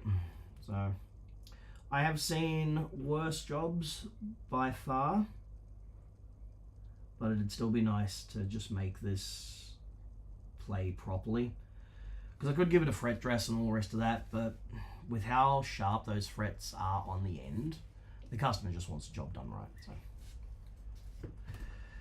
okay, time to cut through some things again. You're going to refret that? Yes, I am. As to whether something's bad enough or not, that's a different thing. There are ones out there that are absolutely horrendous jobs that just suck and they need to be gone. This one, the customer, when I showed her that there was already issues with the there was like the frets were unlevel, they aren't seated correctly, and there's like the fret ends are hanging out and they're quite sharp. Yeah, I gave her a price. I said, look, it's going to cost you this much for the fret dressing because it needs a fret dress. Then I've got to deal with the edge of the frets, which will take time, and they may sort of come proud again in the future or some such. And you're going to lose a bit of height on the material. Yeah, just it's not a great job, unfortunately. There's a lot of glue that's been wicked underneath them and all that kind of jazz. yeah, so gave the customer the options and she decided she wanted a refret, so that's the way it goes. I give the customers the options, I give them what my assessment is and what I think would be the best way of going about things, and then they tell me what they would like to do and I action it. That's it. Unless of course it's something I believe that isn't worth actioning, at which point I will simply tell them, unfortunately, no can do.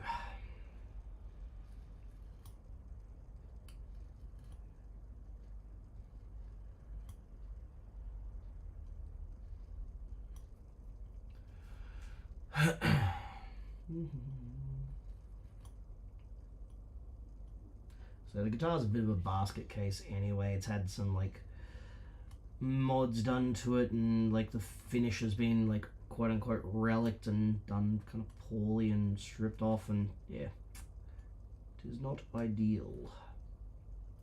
Don't actually know what the model is either, because all the pertinent information has been removed. There's some documentation in the case, but I've got to go through it and take a look at it, see what it actually is.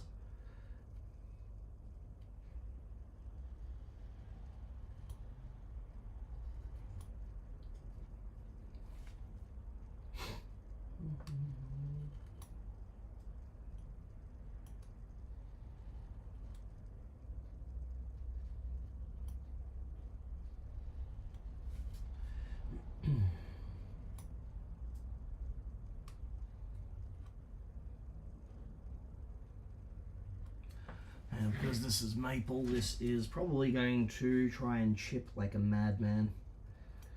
And I can't apply too much heat because of the finish that's on there. Pretty sure this is nitro. I think it's one of those models. Yeah, you can see where there's like some chips and that in the finish where they were removing the old frets and such.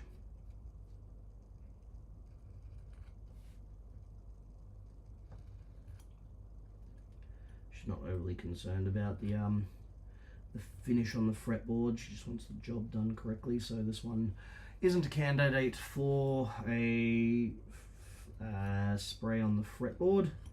That's okay. Try and make it as clean as I can for her.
Don't mind me, just focusing on this so I don't end up with the scalpel wandering, because the last thing I want is to take a big gouge out of the fretboard finish, because then I will have to actually refinish the fretboard. That's not what I want to do.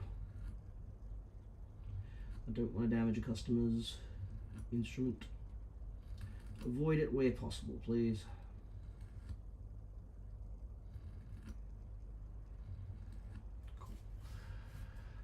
Okay,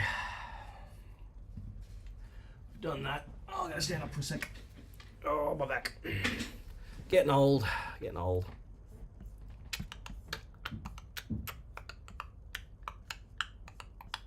Doop-a-doop-a-doo-doo. Yeah, an hour and a half. Not bad. Let's just quickly check my emails. Anything interesting? Don't care, don't care, don't care. Who's that? What do you want?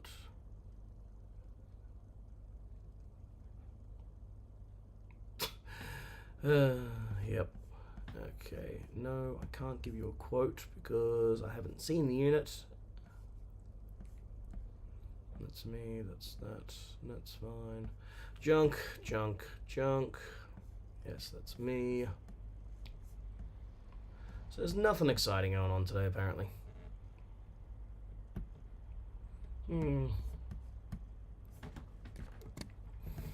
Has anyone messaged Paige overnight? Nope, good.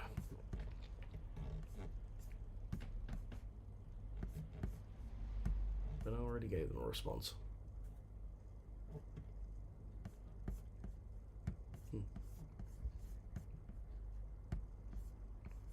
There we go. You are closed today, correct? Yes. Mondays and Tuesdays the shop is closed because those are days where I want to catch up on repairs that I need to run around for. And also days where I've got to do like family related stuff. So, you know, I've got to go visit my grandfather and chat with the doctors and nurses there about how things are going and go deal with other matters and things and do shopping and all that kind of fun stuff. Exciting times all around, really. Alright, let's do this.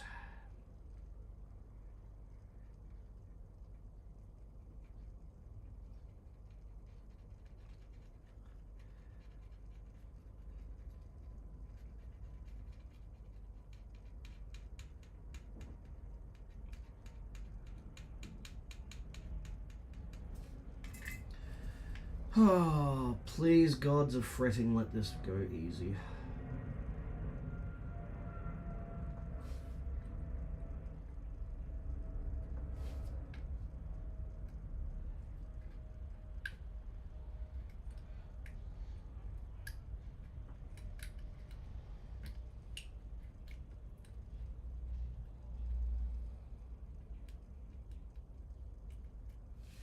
That did go a lot smoother than I had hoped. Awesome. Nice. I like it when a plan comes together. Okay, so it looks as though they didn't use any glue or anything underneath. They just kind of left it as it were. Oh, where's my thing? Where's my... Where are you?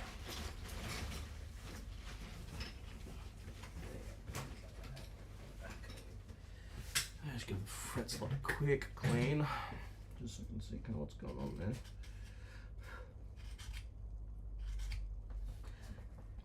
Yeah, so I don't think they've actually put any glue or anything in there when they redid it.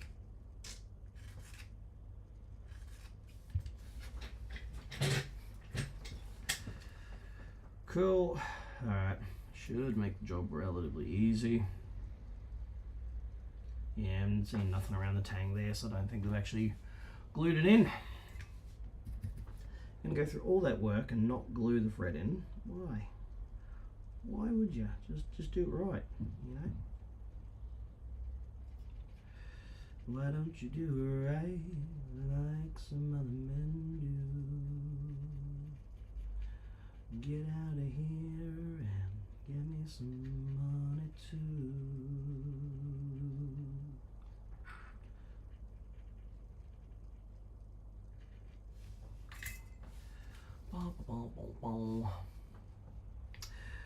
I mean, yes and no. The problem is when people like have refretted it previously, if there's like existing chips or they've used like a lot of glue,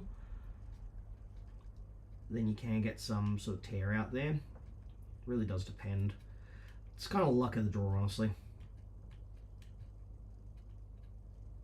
Just gotta like play it by ear and hope that things work out well.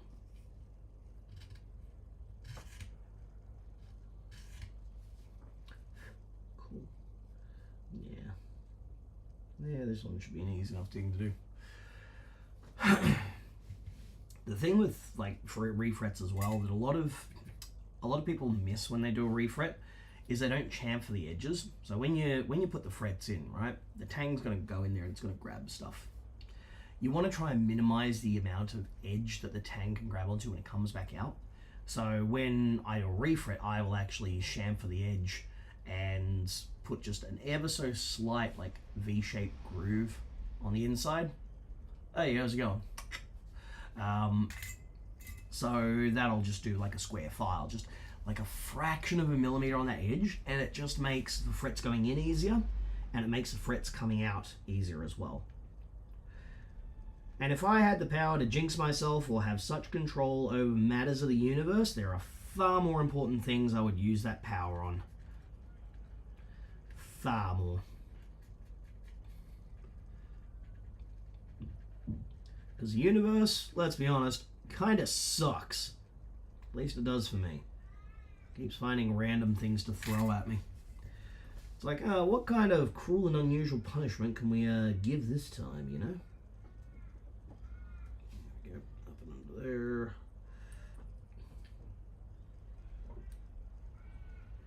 Get in there. Come on. Get up and under.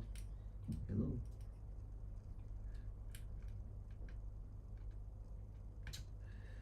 Another one, play nice.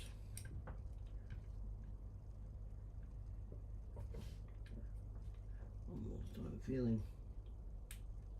There we go. Stupid thing.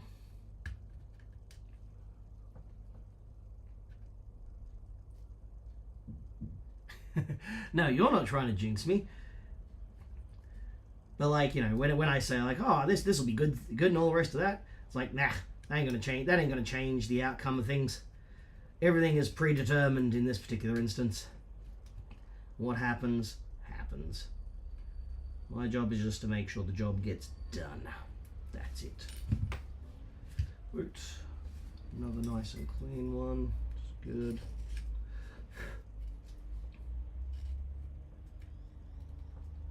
Yeah, these slots might be a little bit wide as well.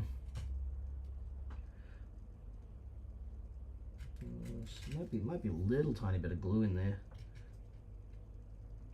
Yeah, I feel a bit soft.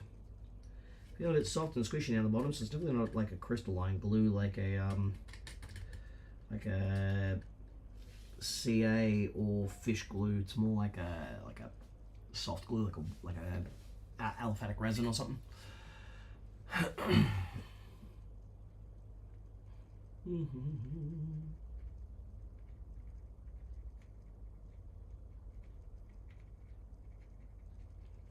So yes, this one will match up, similar sort of fret profile to it.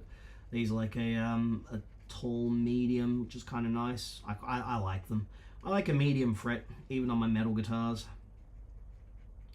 On my pointy metals guitars.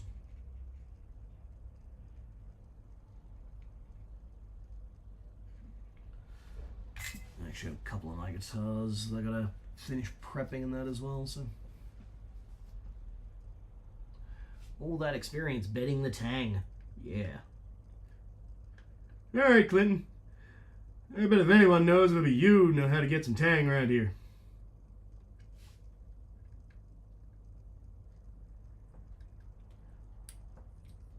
Oh, there we go. Right. Let's go.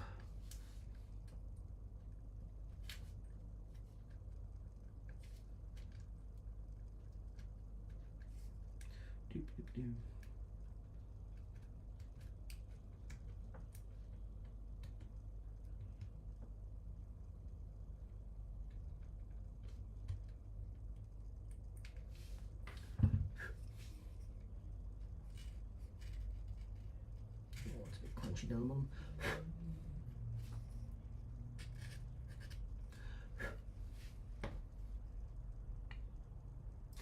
Luthor has the best words. It does. It's kind of cool.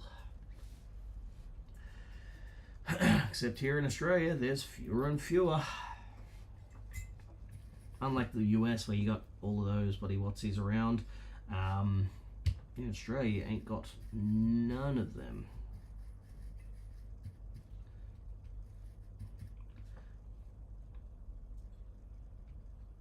In Australia, you've got no Roberto Venn School of Luthor. You've got none of that stuff, really. A couple like random like guitar making quote unquote schools, but that's it.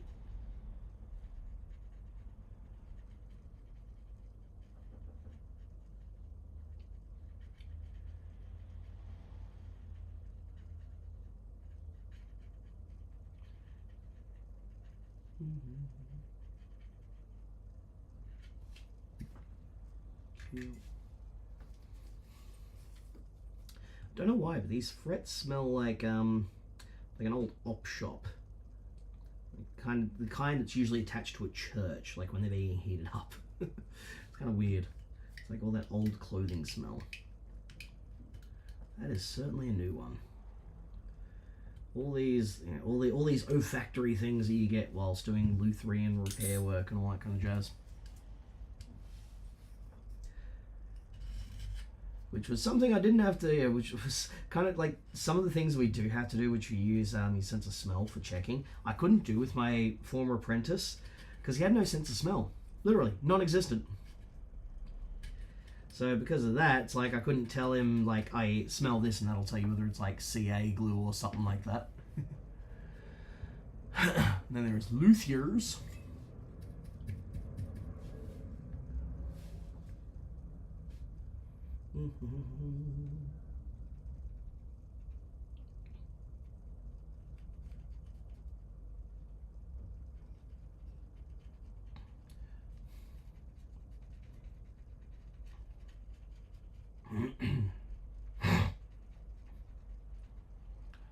Cletus.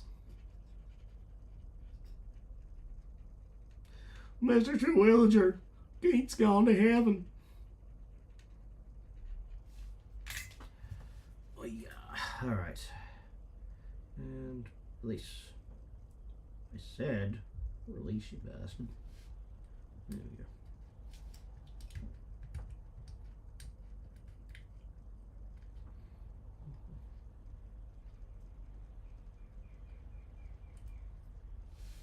Sweet.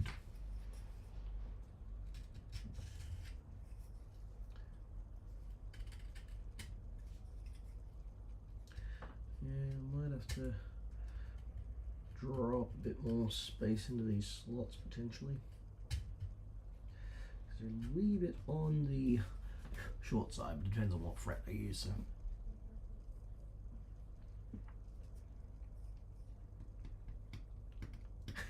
Yeah.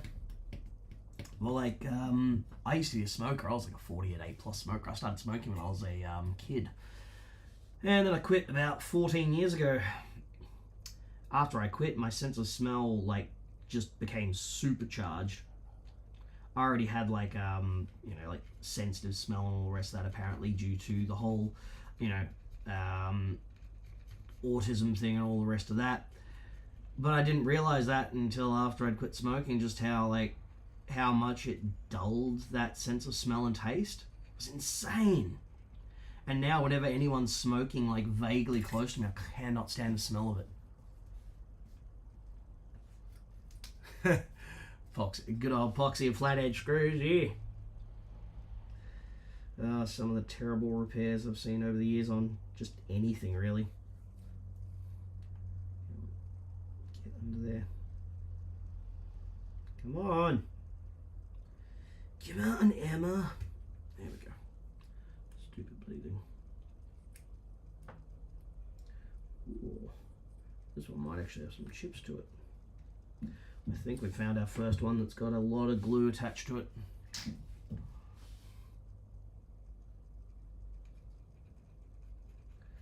Alright, let's try and get this thing to let go properly.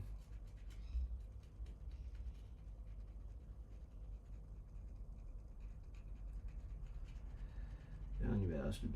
Let go.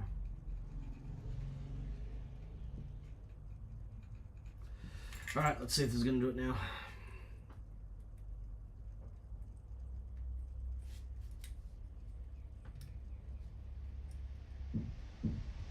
That's a bit better.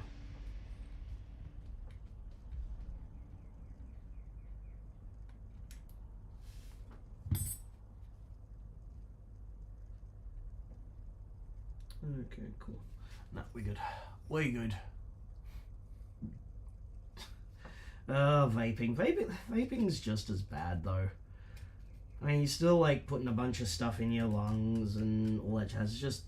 It's not ideal, and because they are still loaded up with nicotine, there is still that like toxic element, and they still haven't there's not enough long-term studies with things like correlation to correlation, causation, and whatnot to things like cancer and oral stuff and that, because it could be like just the vaporized particles are enough to mess your lungs up and your throat and yeah. I am glad to not be having to deal with all that anymore, especially because in Australia, man, like every time I go to the shops and I just like casually look at the price of cigarettes, because you can't actually have cigarettes on display. They've got to be behind a cabinet, no visible packaging. The only thing you can have is a sign with particular font, I believe, and all the rest of that, and it just has to have the name of the product, the number, and the price of it. And for like a 40 pack of cigarettes, it's like like for a 25 pack of cigarettes or something on like some brands, it's like $40. Like, man, when I quit smoking, I quit because it was getting expensive, because a 50-gram pouch of White Ox was like $35. That was insane. Now it's like a 15-gram pouch of White Ox is $40. Ugh.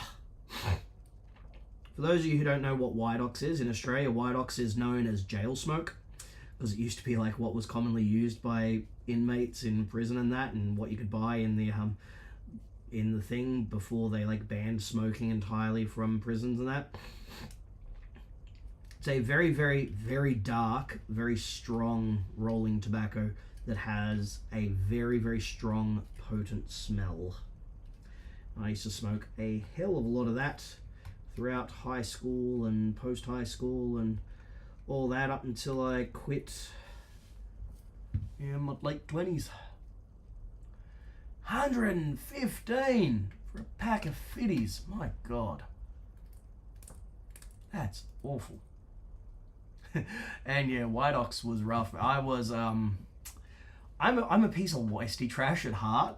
Like my upbringing and my family and all those kinds of things, it's like, oh, that's why. That's why I also speak with a somewhat over-enunciated, way of talking, because I'm trying to cover up the fact that I sound like, you know, a bogan most of the time.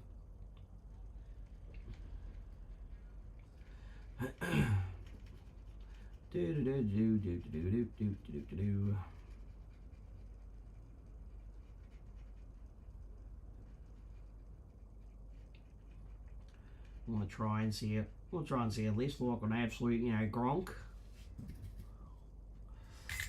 Thank you much, Lee. Yes, I'm glad I quit as well. I just woke up one day and went, no, I don't want to do this anymore.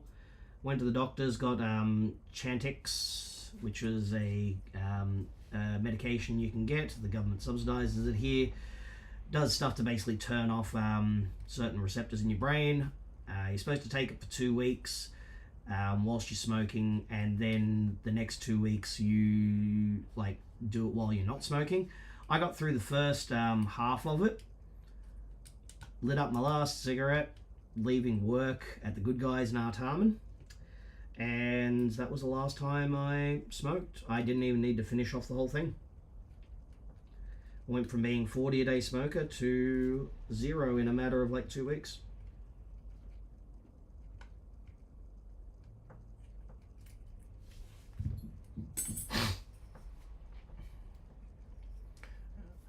My mum and dad met over bumming cigarettes in college.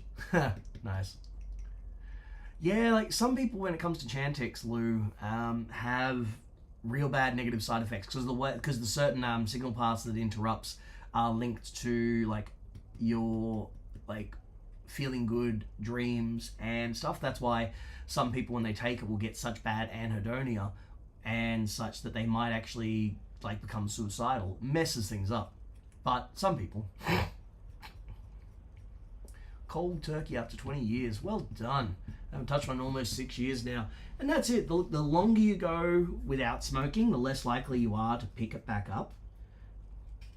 Like, I've gone so many years now without doing it, and I never want to pick it up again. Like, I'm kind of lucky in that the smell is enough to put me off.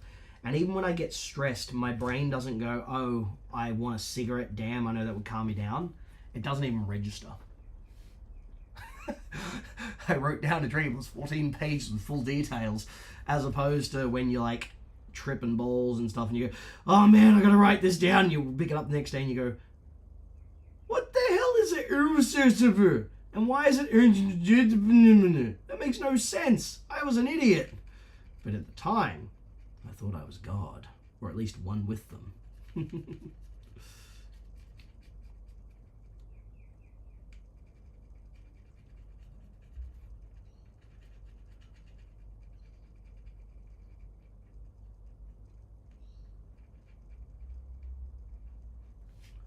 Doop, boop, doop, doop.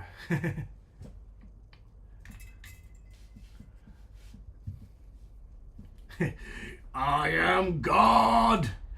Well, that's great and all, God, but you need to leave now because we're about to close up the shop. I just need to buy these Cheetos. Do you have a discount for deities?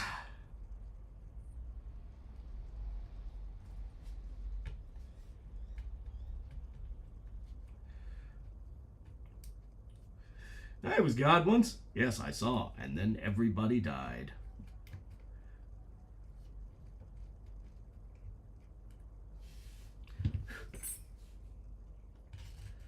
I'm surprised. I've got a maple board that's actually playing nice. My God.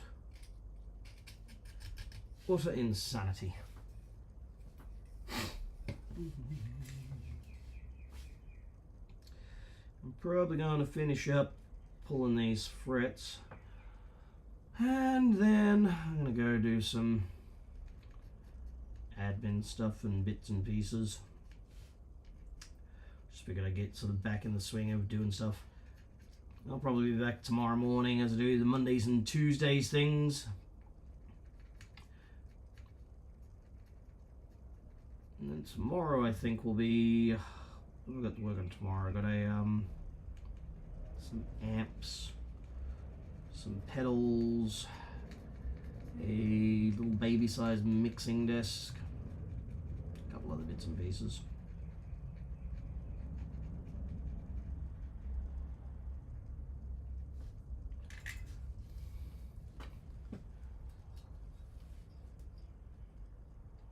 The malcontents. Don't know them.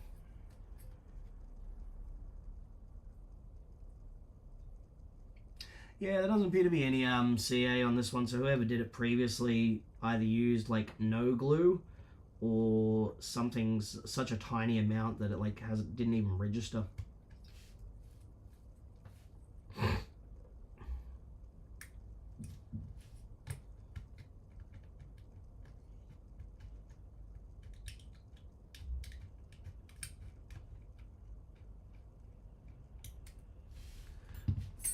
There's just no chips coming out.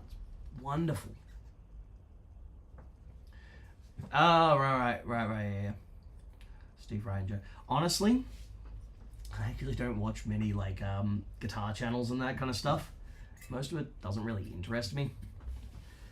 It's kind of cool hearing like some old stories and things, but like, outside of that, yeah, it's neither here nor there really.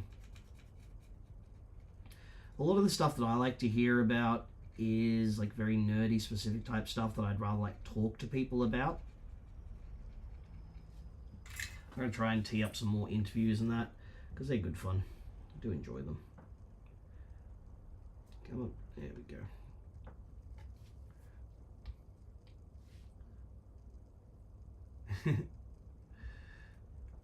Yeah, Brad with his new camera. Finally decided to join the ranks of those of us who have like autofocus that works. Funny thing is, like my Sony, I use it for making videos, but I don't use it for streaming. For streaming, I've got a Canon XA50, which is above my head, which is what you see the back of my head with and what you see the fretboard. But then when it comes to like the face cam, that's just the webcam on the MacBook, but that'll be changed out. I'll probably use the Sony going forward once I've got the Duvalaka, the PC in here.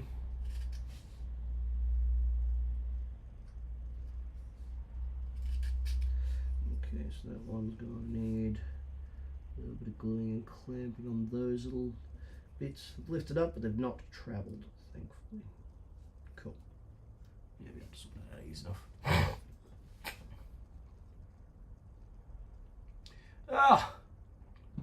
Brad's finally decided to make it here, huh? So you finally decided to come join us in the realm of cameras that actually have the focus that works. Congratulations. But yes, you did totally go for the wrong lens on that one.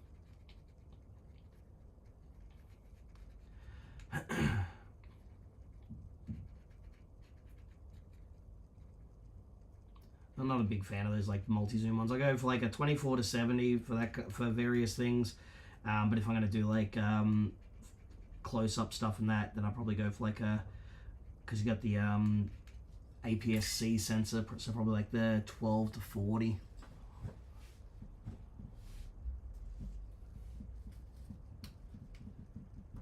You missed your panty boy. Yeah, see, I wouldn't even use a DSLR for overhead.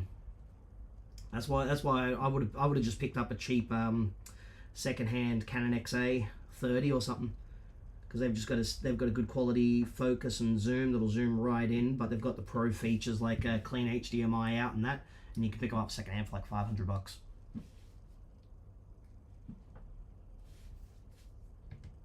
I haven't even seen your new equipment yet. I'll have to come up and pay a visit, and we can talk shit and go for a wander and take cameras and do some photos. Because I'd like to get a new lens sometime next year.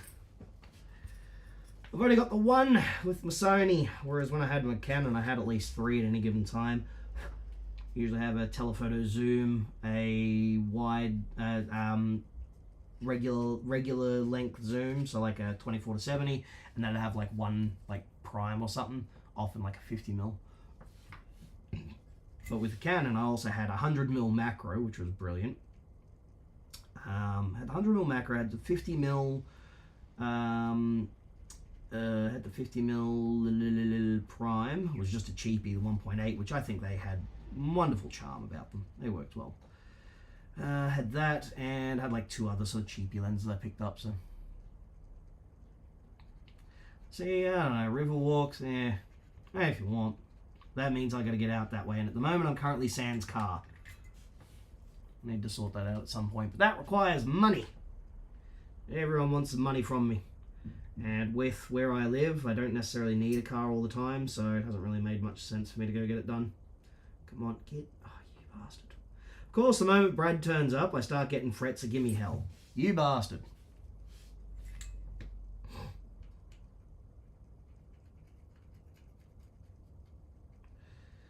Come on then.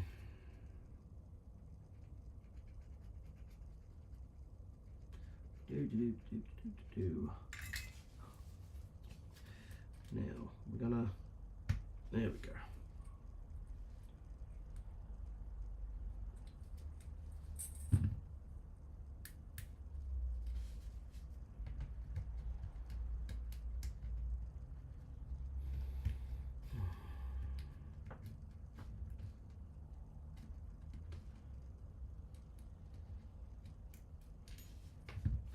Sweet.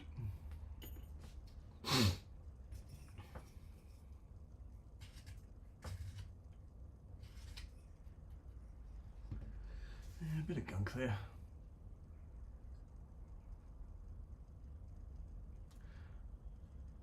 Got a Sigma lens on the way. Anything that has a close enough minimal focal distance. Yeah, that's why I got that's why I got the camcorder up there. Because the camcorder has like absolutely like major like minimal focal distance. Like this thing is up above me high enough that it's out of the way of my head, but I could still go all the way in there if I need. And then if I want to like show off like a fret or something like that, there we go. I can go like right in there. Look at that. Oh, look at it. Focuses like a madman. There we go. I got the focus set to like a bit of a slower focus. Control with the remote. Yeah, that's what these kinds of things are designed for. They're just easier. And because I know I'm not really going to take it out unless I'm doing like a run and gun documentary type thing or something, it can just live up there.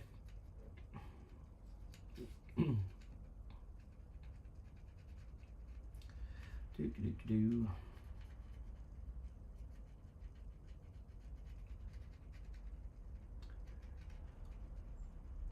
Hey Robbie, how are you?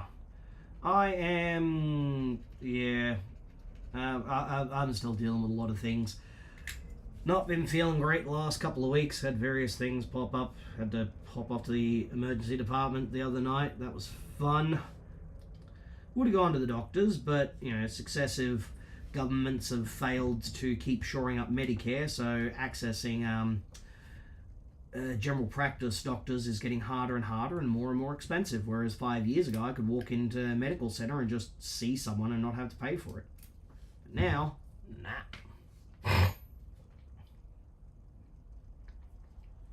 You and your obsession with Panasonic. Panasonic sucks.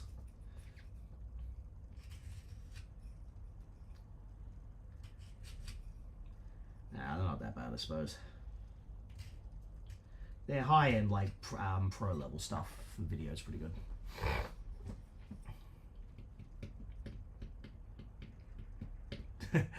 Yeah, this thing, like this Canon, I mean, considering it was like a $3,000 camera, yeah. Fight! Nah, there's no fighting here. We just all have different needs and different things and that. Now, a lot of my stuff comes from when I had to do all that kind of jazz professionally, so you get used to a workflow and what you kind of got. You know, I was a Canon boy for years until the flood destroyed all my camera equipment. I had to buy some new stuff. Bought the new stuff and yeah, went Sony. Got rid of all what was there, so I had like my 6D and a bunch of lenses, a Canon XA20 and some stuff. Yeah.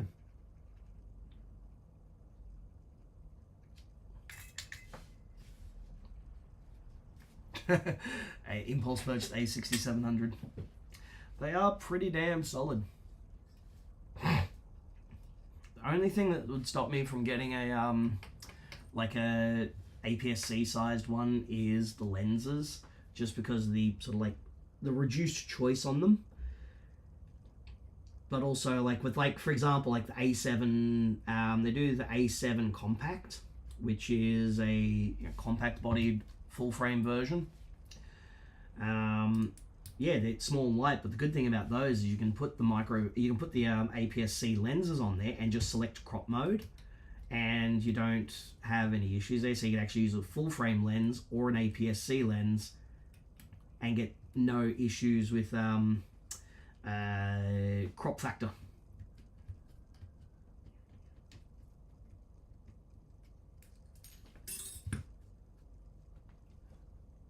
Micro Four Thirds, yeah. It was cool when it came out and the promises of what it could do, and then a lot of it didn't pan out.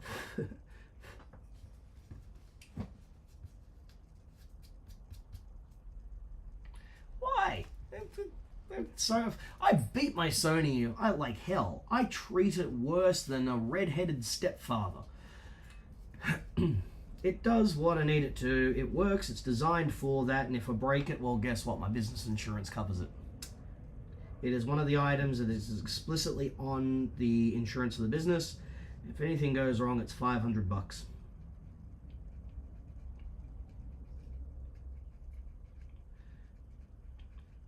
Because I don't want to have to like mess around too much with things. Play thing.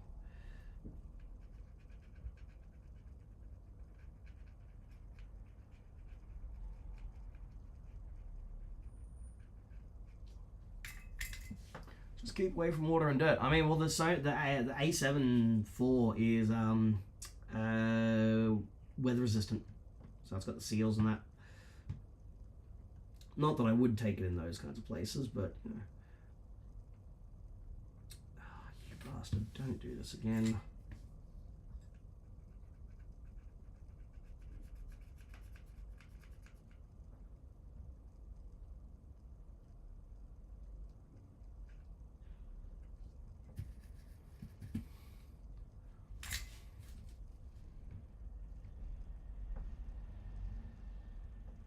Come on. Get under there. Fuck yeah. There we go. Bloody nightmare.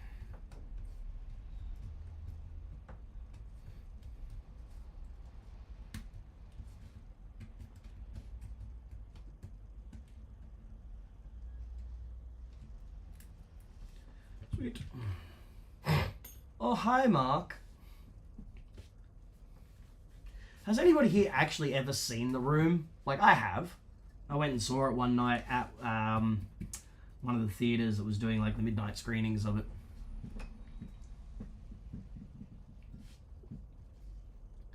Very spare DMM probes. I don't know. Did you like break some?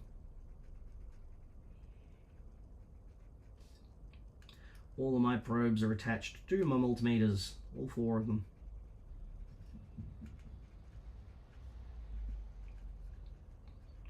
Except I need to finish rearranging all of my workbench area, make it a bit more logical. And then probably sometime in the next future period, relocate the bench to out front near the retail section. It just makes a bit more sense there, so I can just kind of work on things and store stuff out the back here. Store the things out in the back.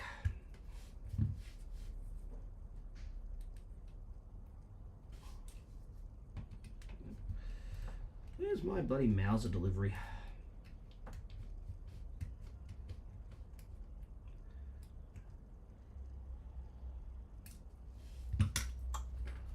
Okay.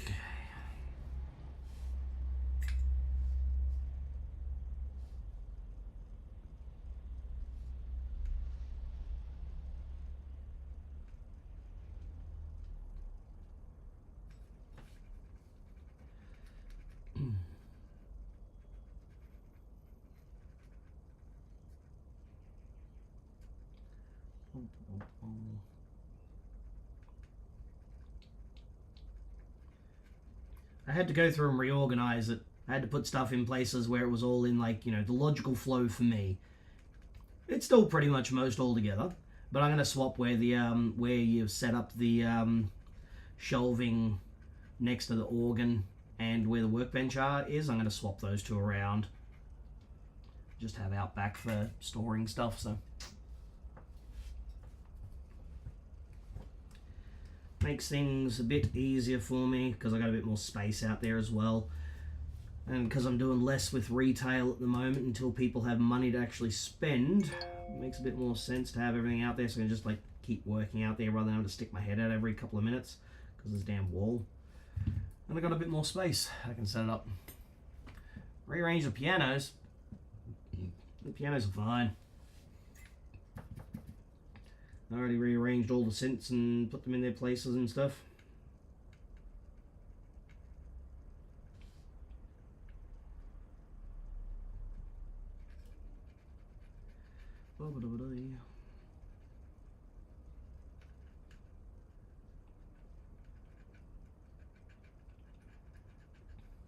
It's like everyone I speak to who's in the industry is just like still utterly beguiled as to how it's gotten this bad, this quiet.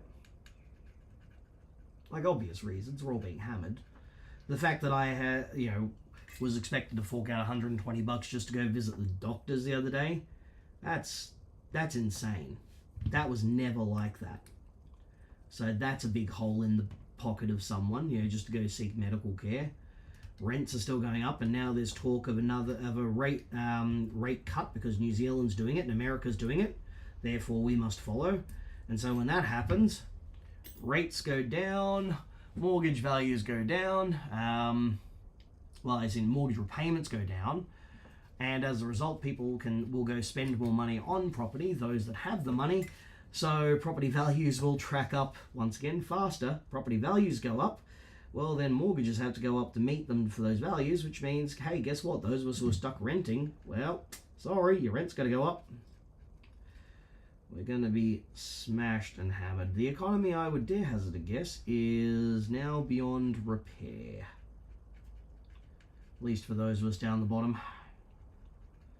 Those up the top, well, they're sorted. Those with parents who make money or who own stuff, they'll inherit stuff at some point and be well-to-do. Not me. Mic'd up my Yamaha piano the other day. I can put it through the effects rack. Nice. I still got a CP70 here that I gotta hopefully find a buyer for. Except it needs some more work, and I gotta find a piano tech who will work on it. Even though the action is just a typical Yamaha action, the parts are all interchangeable, it's all simple. They'll go, oh no, I don't work on them. Why not? Because it's too hard. No, it's not. It's easier to work on than most of them. You flip the top and there is everything. Don't worry about the electronics. I sort that part out. I just need you to make the keys work and not get sticky and tune it. That's it. It's times like this I wish I had the time and money to go down to Melbourne and learn to be a piano tuner. But the problem is it's a $30,000 course. You've got to pay up front. And it's it takes 12 months. And you can only do it down in Melbourne, which is annoying. Because if I did that, God, it'd be sorted. Because there's like no piano techs left around anymore.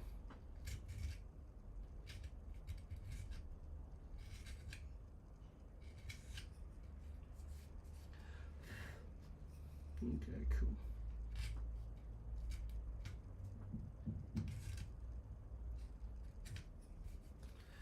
Alright. So all in all, not too shabby. Not too many chips or anything coming out, which is good. A few little minor ones to stick back in. Ah, we're good. I like it. Ha! Oh, Jesus. Ow. Oh, injury is hurting. Alright, one moment.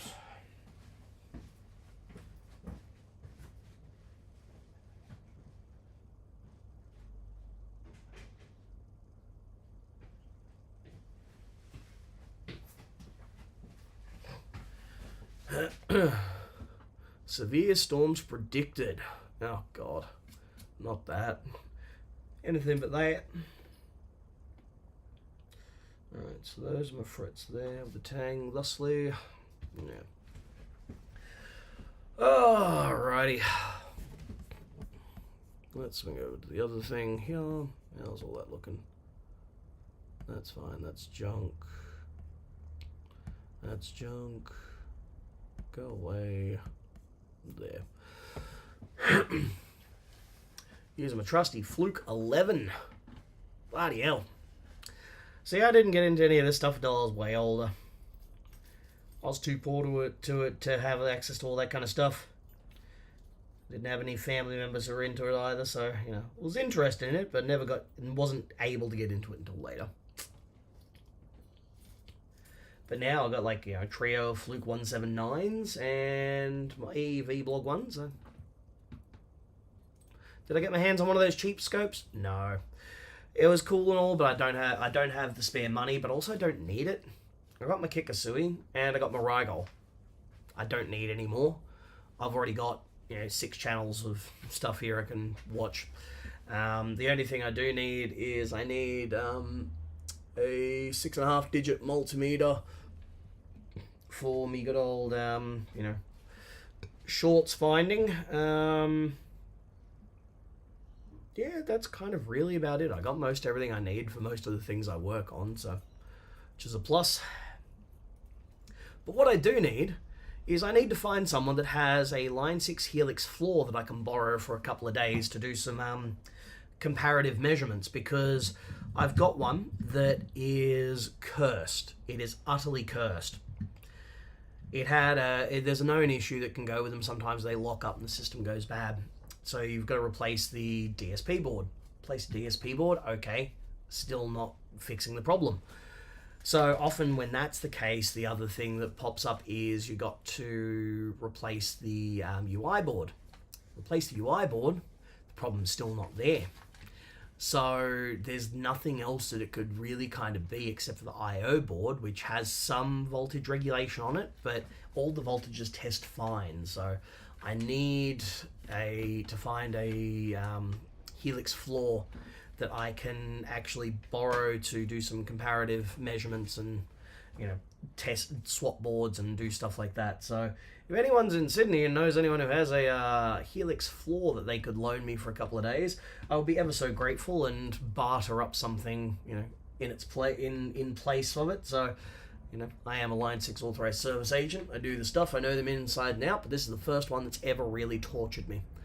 It has been an absolute nightmare. The fact that, like, it still won't play ball is insane, but because I don't have a known working one, I can't test the other boards to see which one, whether maybe I've just had bad luck and gotten like 2 bad DSP boards from Yamaha. Nothing's impossible, but, you know, it'd be more likely that there's something else going on with it.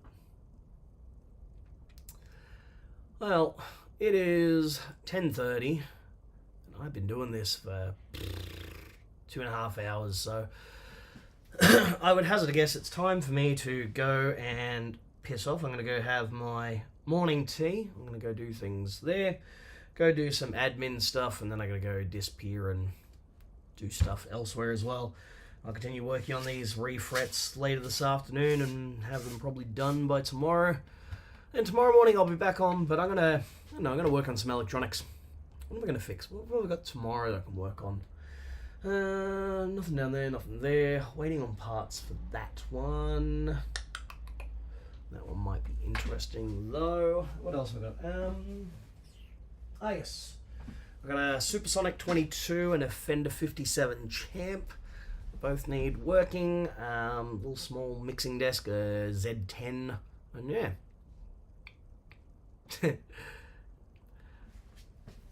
You gotta be a radio black hole till you get some work done. Yes, you have a lot of work to deal with. Me, I have some. Not enough. I need more. Need more work, always do. But, yeah, that's why I threw my fancy ads out on Facebook to try and get some more people in. It's getting a couple of people in. Just still need more, so back to doing this. I'll get these videos shot as well while I do it and upload them. And, yeah, I've also got those, the Q&A video that I got to put out. So, shot that. Just need to get it out. So, until next time, guys, take it easy and I'll catch you then.